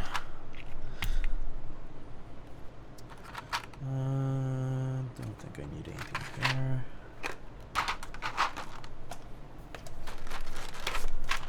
That font isn't for me, just to use the Cherry and Gordon style. Yeah, pretty much. I mean, that's pretty much the same for me. Like, I'm used to it now. I would say, like, if I had started the hobby now and I had seen them before, I might have reconsidered. Like, I think I would have maybe been like, oh, actually, that's okay. But I think just because I'm not new to the hobby anymore, it's not. I see it a lot differently. But I think for people coming in new to the hobby, this particular aesthetics might be very clean looking. So I could see it being a pretty strong preference too, because like yeah, it does have more blank keycap than like legend, real estate wise. So it might just look cleaner.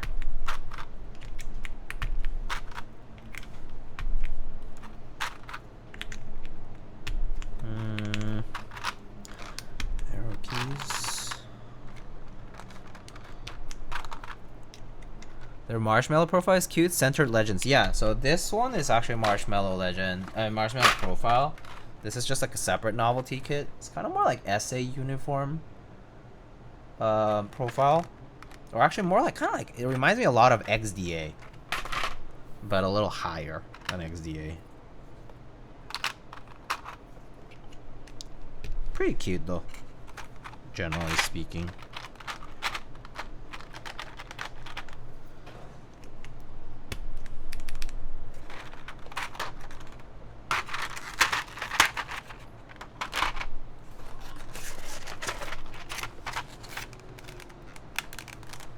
Actually, I kind of feel like maybe adding like the enter key might be fine. A little extra bit. Let's see. I'm missing the alts.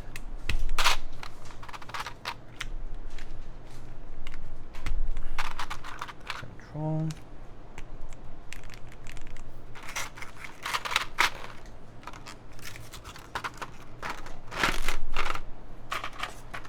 don't know how this profile actually compares height-wise, so kind of want to take a look. Does look a little taller though, huh? Like if I were to compare a R3 cherry profile. Oh yeah, hot swap things. When the switch just comes off with the cap. Easy to pop it back in though. Yeah, it's like a decent bit taller, as you can see. Yeah, it's kind of like SAR3. That's actually kind of what it reminds me of. SAR3. Do you have a picture or a spreadsheet of your artisan collection? No, I don't. I keep track of it. It doesn't mean I have a picture and spreadsheet of it. I think I'll probably leave the novelty kit alone for now. And let the end user determine themselves which way they would like to set it up. But you know, I'll leave it like this. I do think it's cleaner like this, so I'll just leave it in the most clean possible way, which I think is just kind of setting it up with the default set. And then let's see, because I'm a boring person when it comes to these things. Row 4. This one goes first.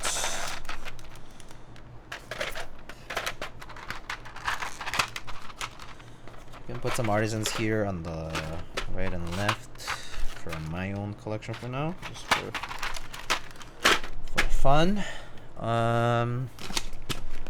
That's that. Where's the cover for this? Could you do the brown space bar? Oh yeah, sure. Brown space bar. It's down here, right? Yo, Shonis, what's good, dude? How you doing? Let's see, brown space bar.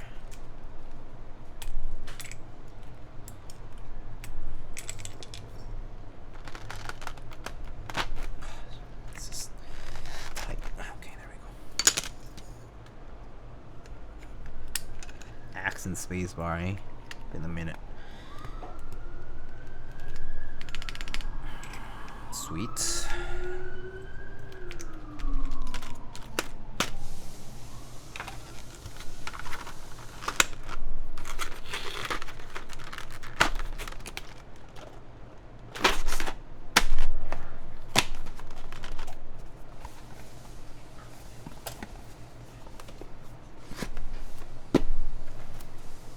But I'm doing okay, Shonis. How are you? What's cooking? You might be surprised today. We are not building using MX Blacks.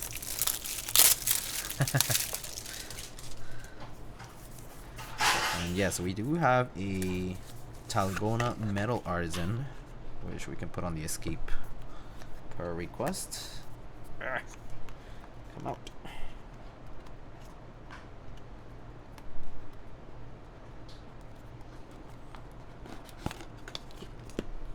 Ah, pretty cute.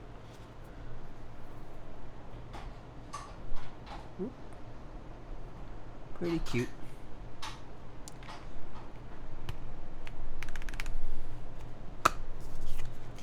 That's cute. Not using MX Blacks? That is impossible. Yeah, what happened?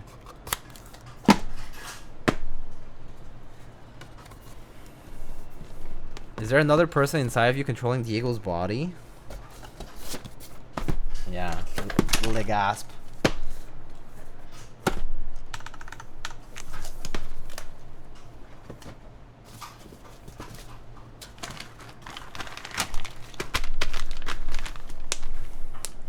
I have sold out. GG. Capitalism owns me.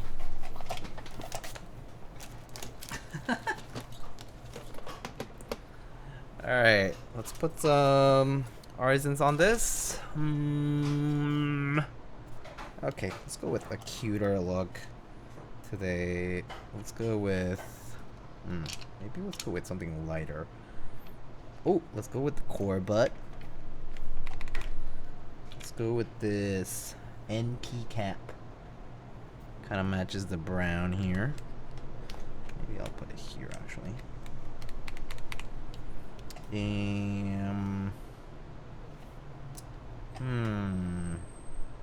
Oh, let's do the bidoof like that.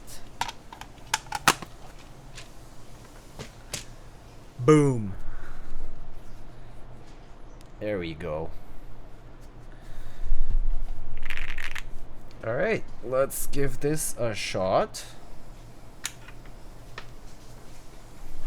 Of course, these are just for looks. Oh yeah, I can just plug it in and it'll switch back to the USB, right?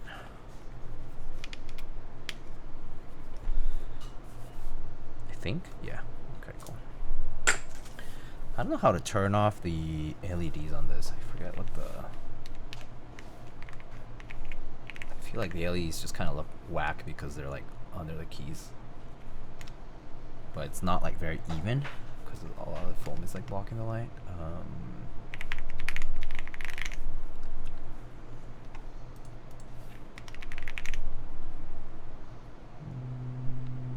User manual. Ah, okay. Cool.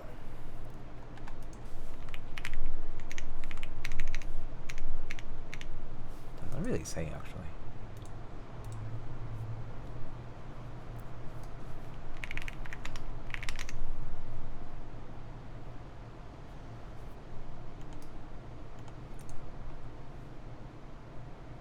It's on VIA, right? Actually, I think I might need to side load the JSON file for this.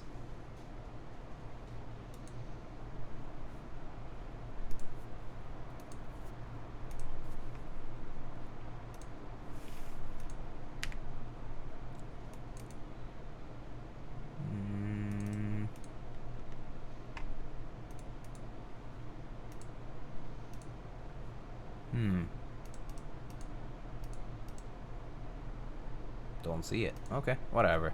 I'll just leave it on then. Not even sure what the controls are for that. I guess I can try.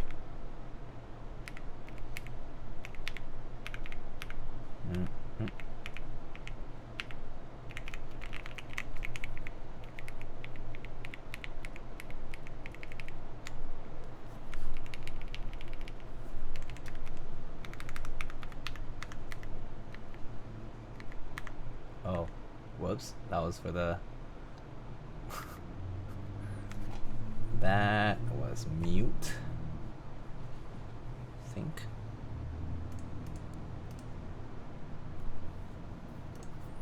Where do you get the Bidoof Artisan? The Bidoof Artisan, this one is from Keycaps. So, they're a artisan maker from Canada. Unfortunately for artisans, they do like raffle releases, so they're like limited. They're like, because they're like handmade, so they do like batch releases of caps, and then they only sell it once. Usually colorways don't get repeated because there's like a there's a collector's market for it. So usually it entails finding things aftermarket if after the sale and whatnot. So yeah. Usually, yeah, between actually, I would say like prime caps probably between like 10 to 20 caps per batch usually, and then it kind of goes from there. Yeah.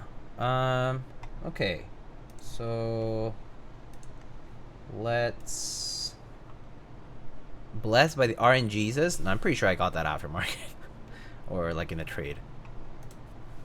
Alright, let me switch it up here for typing.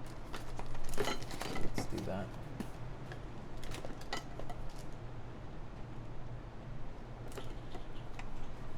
I don't have actually great RNG when it comes to raffles.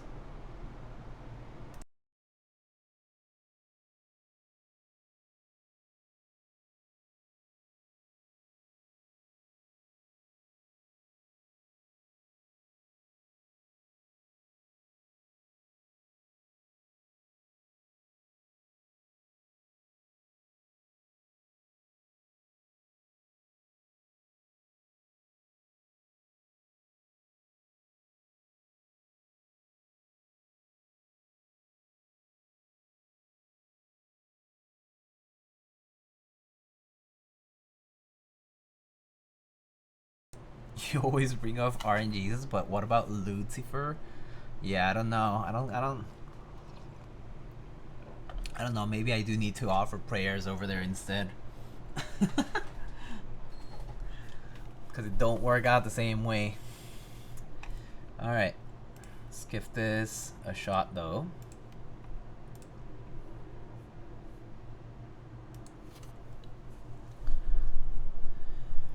Okay. So let's try typing on this. Get the music out. And alright, audio good, I think. Alright, so let's give this a try. Alright, so we got Oil Kings on a PC plate with plate foam and P foam. I think there is a little bit of case foam too. And then, so this is the Zoom75 from Meletrix right now with Osume red Panda keycaps and some artisans. So let's give this a try. Alright, here we go.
Does it sound quiet IRL? It's like a little quiet. Like if you want to compare it, I mean, I think the easiest way is to actually compare it to something else. So like for example, we had that classic TKL over here, right? Like this is what the classic TKL sounded like, right?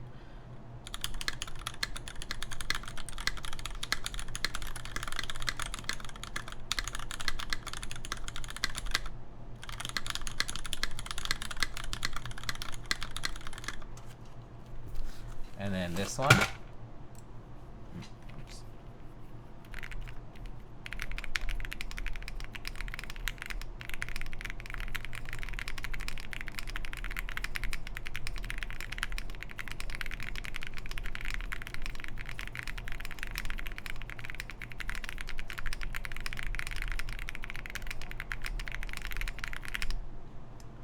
So kind of gives you an idea. It's like a little quieter though, yeah. I think the main reason is gonna be because it does have a PC plate with a pretty with a lot of cuts in it too. And then yeah, so I think the gaskets are also pretty soft. Just overall, like the build itself does lend into itself being a little quieter just because of the config being a bit more flexible and whatnot. So, and yeah, Oil Kings definitely are like a little bit on the quieter side as well, even stock. So there's that. But yeah, if you look at it from the side, it kind of looks like this.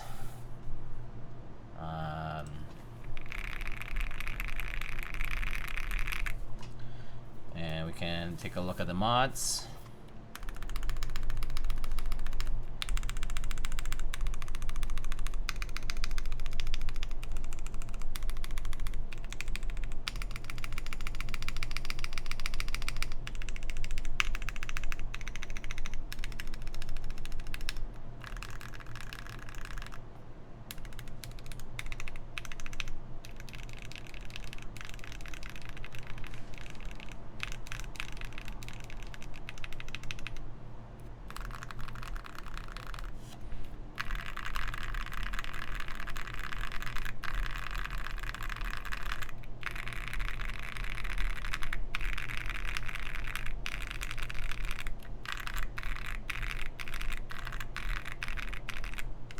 Has that like kind of more typical foam filled sort of like keyboard sound, and with the plastic plate especially. So yeah.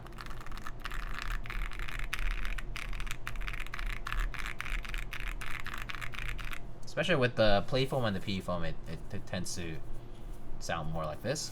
That said, it's pretty flexible. It's very soft feeling typing wise. The gaskets are super soft, and the poly plate actually does kind of like bend a lot. So typing wise, it feels really soft. So at least the plate foam doesn't seem to contribute much to stiffness. So that part is nice about this particular build. But yeah. All right. Any other questions or anything else?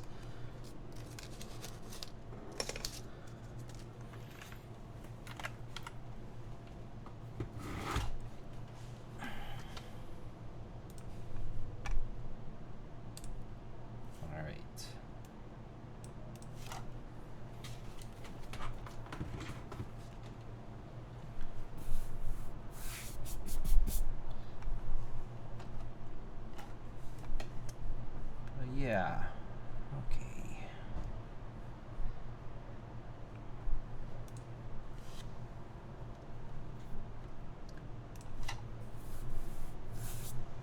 It's warm. Ugh. Turn the fan back on. Oh, okay.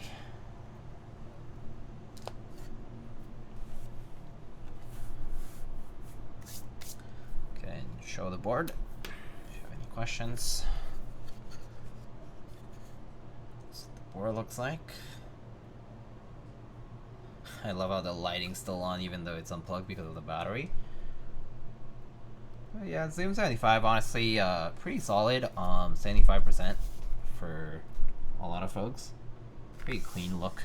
Not too thick actually, like in terms of like the back is like a little thicker than the front because of the weight like protrudes a little bit back. But I think overall, I've seen other 75% that have a much like wider profile to them. This one's kind of like relatively even bezels, pretty nice. I think for the price, I think the Zoom75 offers like quite a lot of nice features with the screen and all that. But yeah, and I prefer 75% with the non separated arrow cluster personally. Yeah.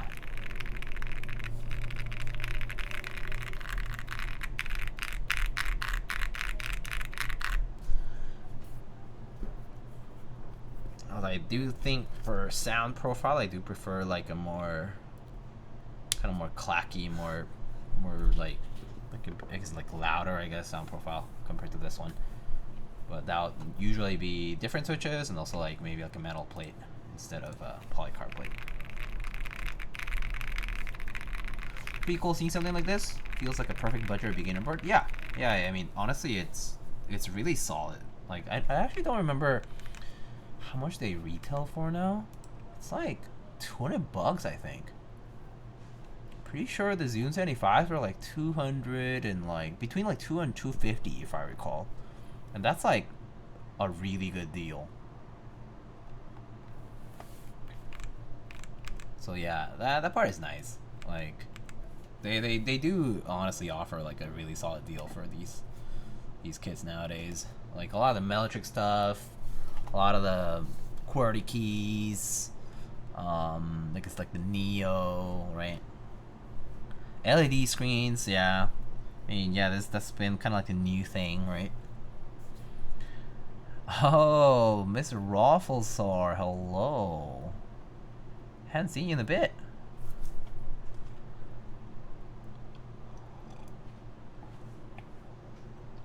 Yep, lots of good stuff at this price point. I mean, heck, this classic TKL, which is like plastic, right? It's like all plastic with some silicone stuff. It's like $90. Like, it's injection molded. It's injection molded, but it looks so good. I genuinely think the move to go with opaque plastic for this is the right thing. It makes it look so much more premium. Because you don't see the sprues and all the... You don't see all the injection mold stuff until you open it up. for injection molded stuff. Like, it's crazy. Really good value nowadays for like a lot of kids. It's, I think that's the nice part about being in the hobby now. Just so many options. Better than Keycold? I mean, Keycold, I think with them producing in the States, is pretty expensive. But that's just the nature of the beast when it comes to they decided to take the manufacturing to the States. So yeah, it's gonna be expensive. And they also have like a lot of parts. Pretty complex assembly relatively, I think.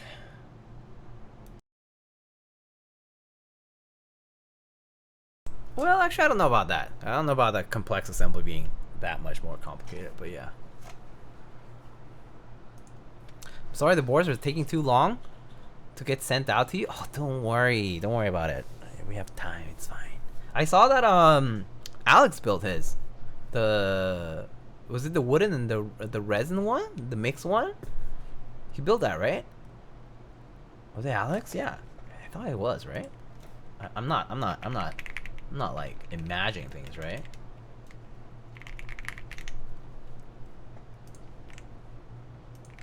Yeah, that looked good, dude.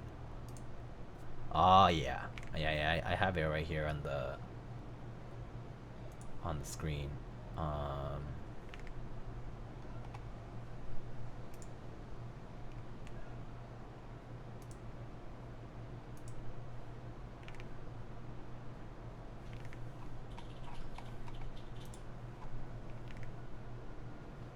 Yeah, it's right here. Yeah, that looked good. Jim K cubed. That looks sick. I wanna send you a resin one to check out too. Seeing you're such a resin addict, I mean enjoyer. I'll actually put resin on it. But yeah, this, wow, so sick. What feet are these? Are these the I forget which bonbons are which now. I know that AKB ones are kind of semi-rounded. Are these Geon or who does these feet? Don't remember. Are these custom? Geon? Yeah, I think Geon, right? For these? The rectangular ones? They look nice. Oh, I actually didn't notice how the angle was on the side. That like leaf like cutout's pretty nice too. It's really nice looking. Yeah, the Leon AT feet. Yeah, this is a nice touch. Oh, I didn't really. Wow, from the top it looks much more pronounced. The bezels. Alex took really nice pictures of this. Holy. It's good stuff, man. Oh, wow. So clean. That seam. Really pretty stuff. Yeah, I'm excited to see it. Excited to check it out. Resin is live. That is if you have enough money to support the hobby. Yeah, true. It's gotta take your time with it, to be honest. I started when I was like dead ass poor. But I've just been like at it for a while now, so that's probably why.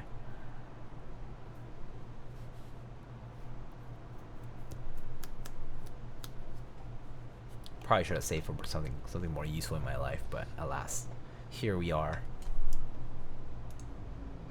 We all have our vices. Helps that you got it before some prices going crazy. Oh yeah, for specific things. Yeah, that's it. I mean, the retail has gone up from when I started. That's for sure. Like stuff that right now is retailing for 95, 100 or whatever. Back then was like 45, 50 max, 60 maybe even. But like, yeah, like it's gone up basically 40% higher. So yeah. That said, the skill level has also gone a lot higher. Like, some stuff is just a lot more involved in terms of resin casting and colorways and techniques and all that stuff. So, yeah, it's pros and cons. Is it because of inflation? Both. It's a mix of both. It's a mix of rising cost of supply, like the resin itself, the colorants, right? Like all the pigments and the materials and whatnot, material costs in general, they have gone up. Like silicone, right? Like all these things. There's like many different aspects to it. Material costs have gone up over the years, and then of course it is because makers are also seeking to be paid their time's worth. So gaining popularity, charging the price, having supporters that can actually maintain that support over time, has warranted price to go up, and across the bar, like all along the whole, across the board, because when one maker raises their prices, other makers feel the pressure to do the same, because they're in the same market and they're basically fighting for the attention of the same collectors, right? So you inevitably feel pressure to do so, and also some makers actually went up and then went back down because it was just too expensive to maintain, like too expensive for the buyer. So a lot of entries would, like, number of entries would drop, things like that, right? For how much they were producing. So, you know, supply and demand. But it definitely has become more of a less of a hobby, more of a side hustle, more of a job for sure. Sometimes some people are full-time makers. There's a good handful of them who are full-time makers. So they do it for a living. So in those cases, you just have to charge your prices to make it worth it. I'm sure I would, like, keyword stuff honestly is hard in terms of, like, make a living out of it. Is you would, like, the math to do keyboard stuff and make a living out of it is pretty crazy in terms of my price would have to be either way higher, or I'll have to be pushing out volume like a handful more times volume, like board builds back to back to back to back to back, not to mention sponsorships and content. Like people who do like content creation as a full-time thing, it's a lot. Like revenue from videos and from ads and from promo, sponsorships, deals, like that stuff all needs to aggregate into something meaningful, but that's honestly super hard. So I can only imagine artists out there, like people who are like in resin and stuff, making stuff for a living. It's not easy. I mean, I'm sure they can get by depending on where they live. Like, if their cost of living is low, then fine. Have you ever thought if your collection has appreciate, depreciate in value? Yeah, I mean, sorta. Like, some things are a lot more expensive than they were back when I got them, but I think a lot of stuff wouldn't sell, for example, because it's no longer interesting to people. So yeah, effectively value depreciates for the most part. I think for the most part things actually are gonna plateau. Most things in value are gonna plateau back to some sort of like under retail level, I would say. Not to mention resin also does sort of have a shelf life, like things do yellow, things do degrade over time. They last a while, but still. So I would say like most collecting, like if you're collecting artisans, you kind of have to accept that you're not gonna, like, I would say if you're gonna collect for a long time, you kind of have to accept that you're probably not gonna make that back ever. In fact, I would say I started off thinking that. So, but that goes for almost all collectibles. Except, like, there's exceptions and they have spikes, and like, the question is whether you're interested in selling or dealing with the market during those spikes. I personally am not, but some people are very in tune with those things, and they're like the type of people who will like collect for a while, but then during those spikes they'll sell off because for them it's like the right thing to do. Content creation is deceptively easy, or you mean, well, yeah. Looks easy, but it's actually really hard. Is it trending interest sort of thing? Yeah, I would say so. Yeah, artisans definitely have trends. They definitely have cycles and trends and popular makers at a given point in time, popular styles. Things going in and out of like popularity. and interest wanes too. This hobby is not meant to be a long term for a lot of people. So the longer you're in this particular hobby, like in this niche, keywords, artisans, all that kind of stuff, I would say you will end up spending more money than you'll ever end up getting back, even if you made a business out of it or something out of it. I think it's like the attention span in keywords and artisans is short. It's like a few years max for a person, or a given person. Comes in, goes out. They get what they want, they get out. Yeah, you would not. You don't want to get into resin for value appreciation. That's not. It completely pointless. I'd say wishful thinking if you think that you're gonna make money out of it. Very much so. Like, you're probably coming in for the wrong reasons if you're thinking that. Like, the potential of you. The thing is this. Let's say you come in wanting to make money, and you say, I'm gonna be a flipper, okay? Like, I'm gonna flip. I'm gonna buy stuff to sell. The effort that goes into doing that takes, like, the ROI from it is so much worse, like, per minute, like, per unit time that you invest doing that. Like, because it's also like this, like, tight-knit kind of community where, like, you have community aspects, you have like a little bit of like people mechanics here that you have to like deal with, communication and whatnot, different countries involved, different people, right? Meetups and blah, and makers and maker relationships and that kind of stuff. If you invest your time to do the research and understand it and actually kind of actively do this, ROI sucks, dude.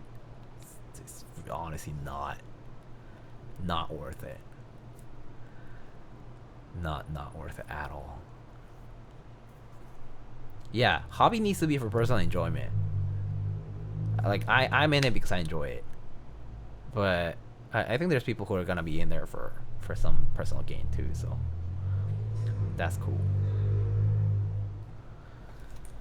Is there any pieces in your collection that is worth way more than you bought it for now? Yeah, there are some pieces that are probably worth, like, I have some artisans that are probably worth now.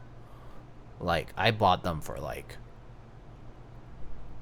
there's like a few stuff in there that maybe I bought for like X price and now they're like 8x, 6x.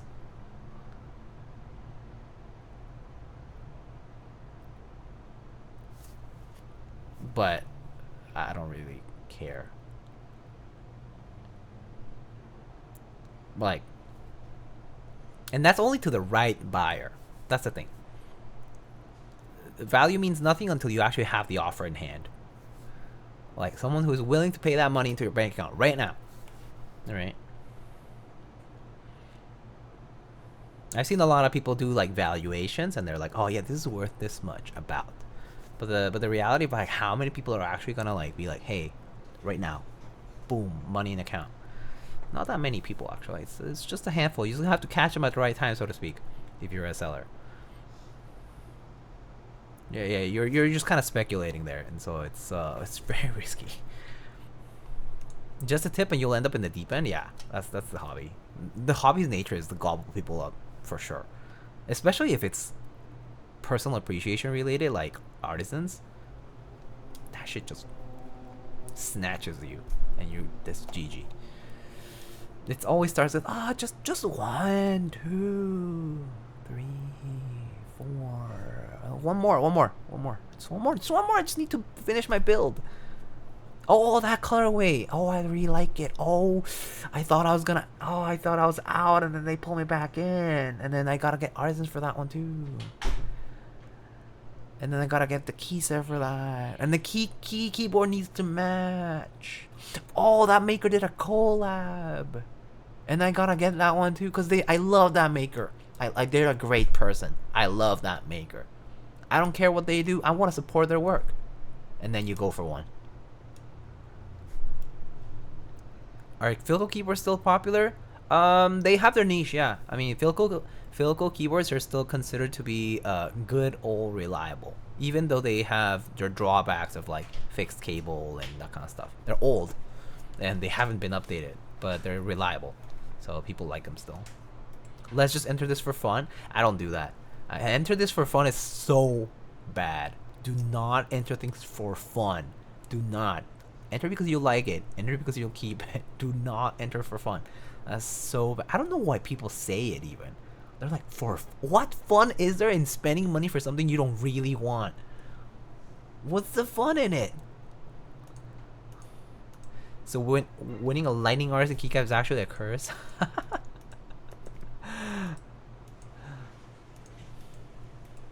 Do not enter for fun, guys.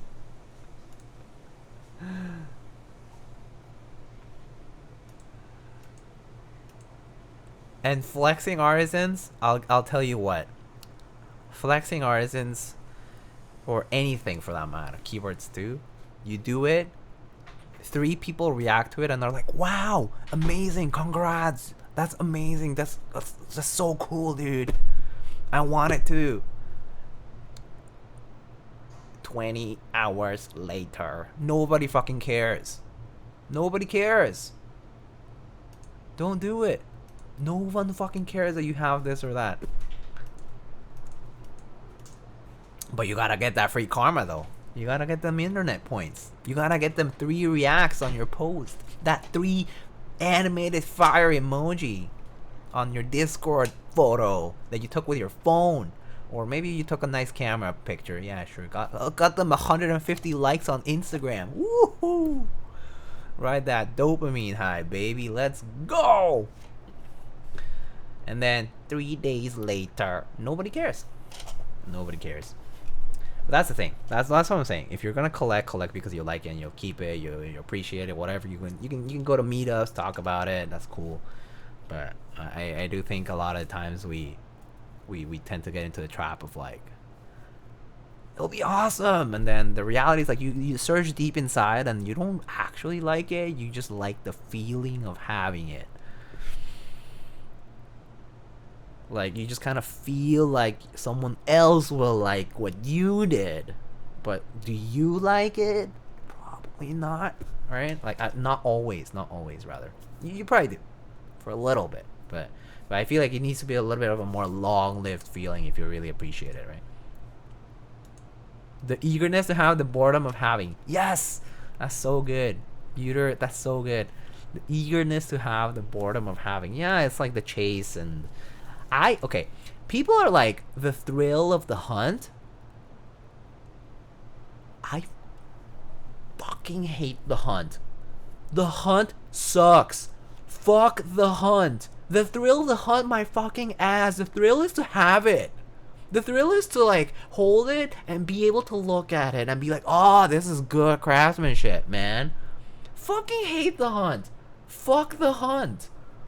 Fucking sucks dealing with people being like, hey, what's your offer? And then you offer, and then they're like, I don't like it. You have something else? And then it's like, you know, and this back and forth, and there's like shipping problems, and this, oh my god, USPS, and oh, they have held it in the customs for 3 more days than I expected. I'm in agony. And then by the time you get it, you're like, oh, I'm so exhausted from all this. The hunt fucking sucks. The hunt is the best path in Star Rail. How dare you? Okay, that's fair. That's pretty good. But the hunt is terrible. I don't know why people even say the thrill of the hunt. It sucks. I don't like it at all.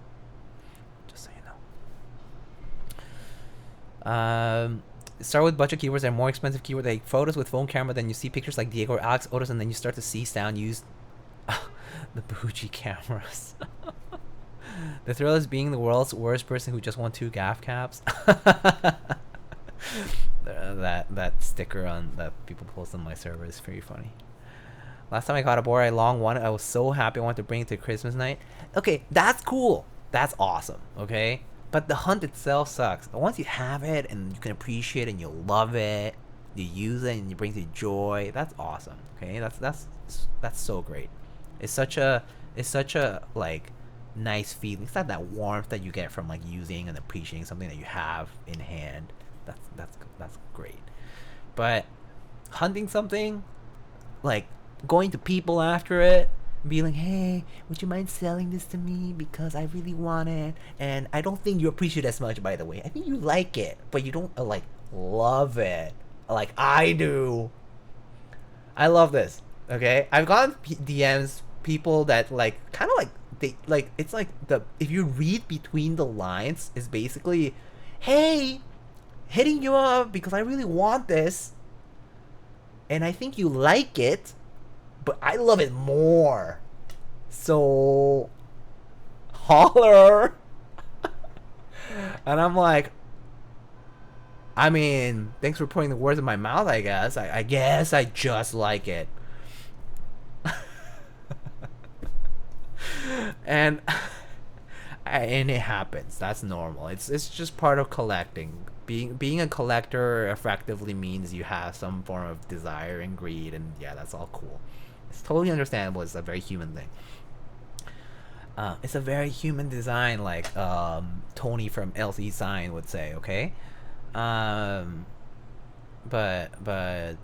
yeah, it's just the keyboard. It's just a keycap. Nellen Herc is one of those that enter for fun, realizing it's actually such a dope sculpt. It's a great sculpt. There's some really nice colorways on that one. What IEM cable is that?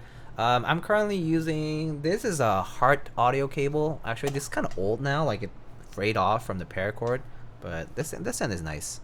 This is a Heart audio cable with the IEM ends, and then it ends with the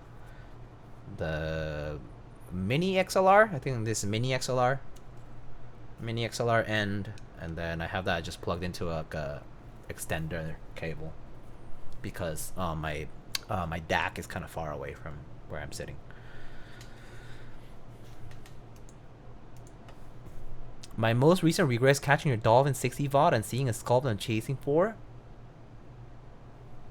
My Dolphin 60, I put a boom in, and what did I put? No, I put a lat on there, but maybe it was a cap in the box. Sorry. That sounds so cringe. Why are people like that? It just goes. I need a non-braided one to bring to work. Oh yeah, I don't like braided cables. That's why I got this one, because it was unbraided. Oh, Heno Moheji. Yeah, that was a long. That was, yeah. That cap sucked. Like it was pain to get. But yeah. Very demure. Very mindful. All right, folks. No, I get it. Rianfo is right. Some things you just have to do. Some things you have to hunt. It's inevitable. Everyone does it. I do it. You do it. Everyone does it.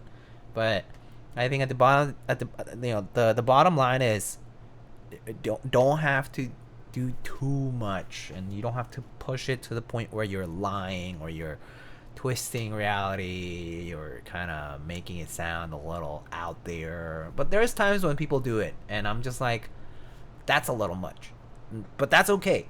I understand. I actually just politely say like, oh, I'm actually not selling it, not trading it, or I say like, oh, maybe if I do consider trading it or selling it, I'll let you know. I actually, for a bunch of people, I have like people's names like on certain things. Like I'm like, oh yeah, like that person like hit me up, they're super nice about it, and like eventually I like traded with some people. I've been like, oh hey, like actually remember the other day that a long while back you asked, and I was like, yeah, sure, I actually want to see what you got for trade or whatever, or maybe like I'm selling for personal reasons. Yeah, here it is. And that kind of happens, but yeah, it's sometimes you gotta take a step back. Like reality is, it's still just a hobby, dude. It's still just a hobby. Think of it as a hobby, treat it as such, treat people nicely, keep it real. Be very demure, very mindful. Yeah. So yeah. All right. Let's wrap it up here, folks. Though, if you ever sell an ogre, let me know. I had a whole list of those people, Reinfo, but sure, I'll let you know. I've actually tried to get ogres for people, but it's very hard. I've actually gotten like 4 people an ogre, which is a lot. It's a lot, but it was purely by chance. It was like right place, right time kind of thing, right price too, I guess, but worked out. But this is like years back. Now it's a lot harder. Not to mention it's also much more expensive, so that's why it's hard. Hard to pry people from certain things. So yeah. Alright, okay. Let's take it easy. Now, y'all have a very good rest of your weekend. Let's see, I was gonna raid somebody, or see if anybody to raid. Oh, Patty is live. We can go raid Patty. Patty, Shinshin she is building a Void 65, which I believe just went into group buy. So if you are interested in U65, you can check that out. Patricia, okay. What is a good entry-level keyboard you recommend? Right here. Classic TKL from Novel Keys. It's gonna release in stock in like 2 weeks or so, or maybe less. But injection molded plastic, but nice and hefty. Gonna have a few options. So TKL, so pretty standard layout. They're gonna have a couple of colorway options, and but very good deal for under $100 if you want something for a starter. But there's other boards out there, like if you want aluminum, there's like Neo 80, Neo blah blah blah boards. There's like the Zoom boards, for example. There's a QK boards. There's so many starter boards, so to speak, out there. There's also other injection molded boards like that are pretty accessible pricing, like the Bauer Light is 65%, pretty nice, but different layouts too do exist. But yeah, there's a lot of options out there if you look. All right, let's go do a raid over to Miss Patricia Shinshin and wrap it up here. I'm gonna be out for the weekend, so like for the long weekend, so don't expect the stream this weekend. I'll probably see you guys sometime this coming week, during the week. But again, thanks for hanging out, guys. Have an excellent weekend. Have an excellent long weekend if you are enjoying that. RMC, de nada, no problem. Have a great one. Alright, folks, we'll just go raid. No raid message, fine. Let's just go and hang out with Patricia, and I'll see you guys later. Have a great weekend. Take care. Bye bye.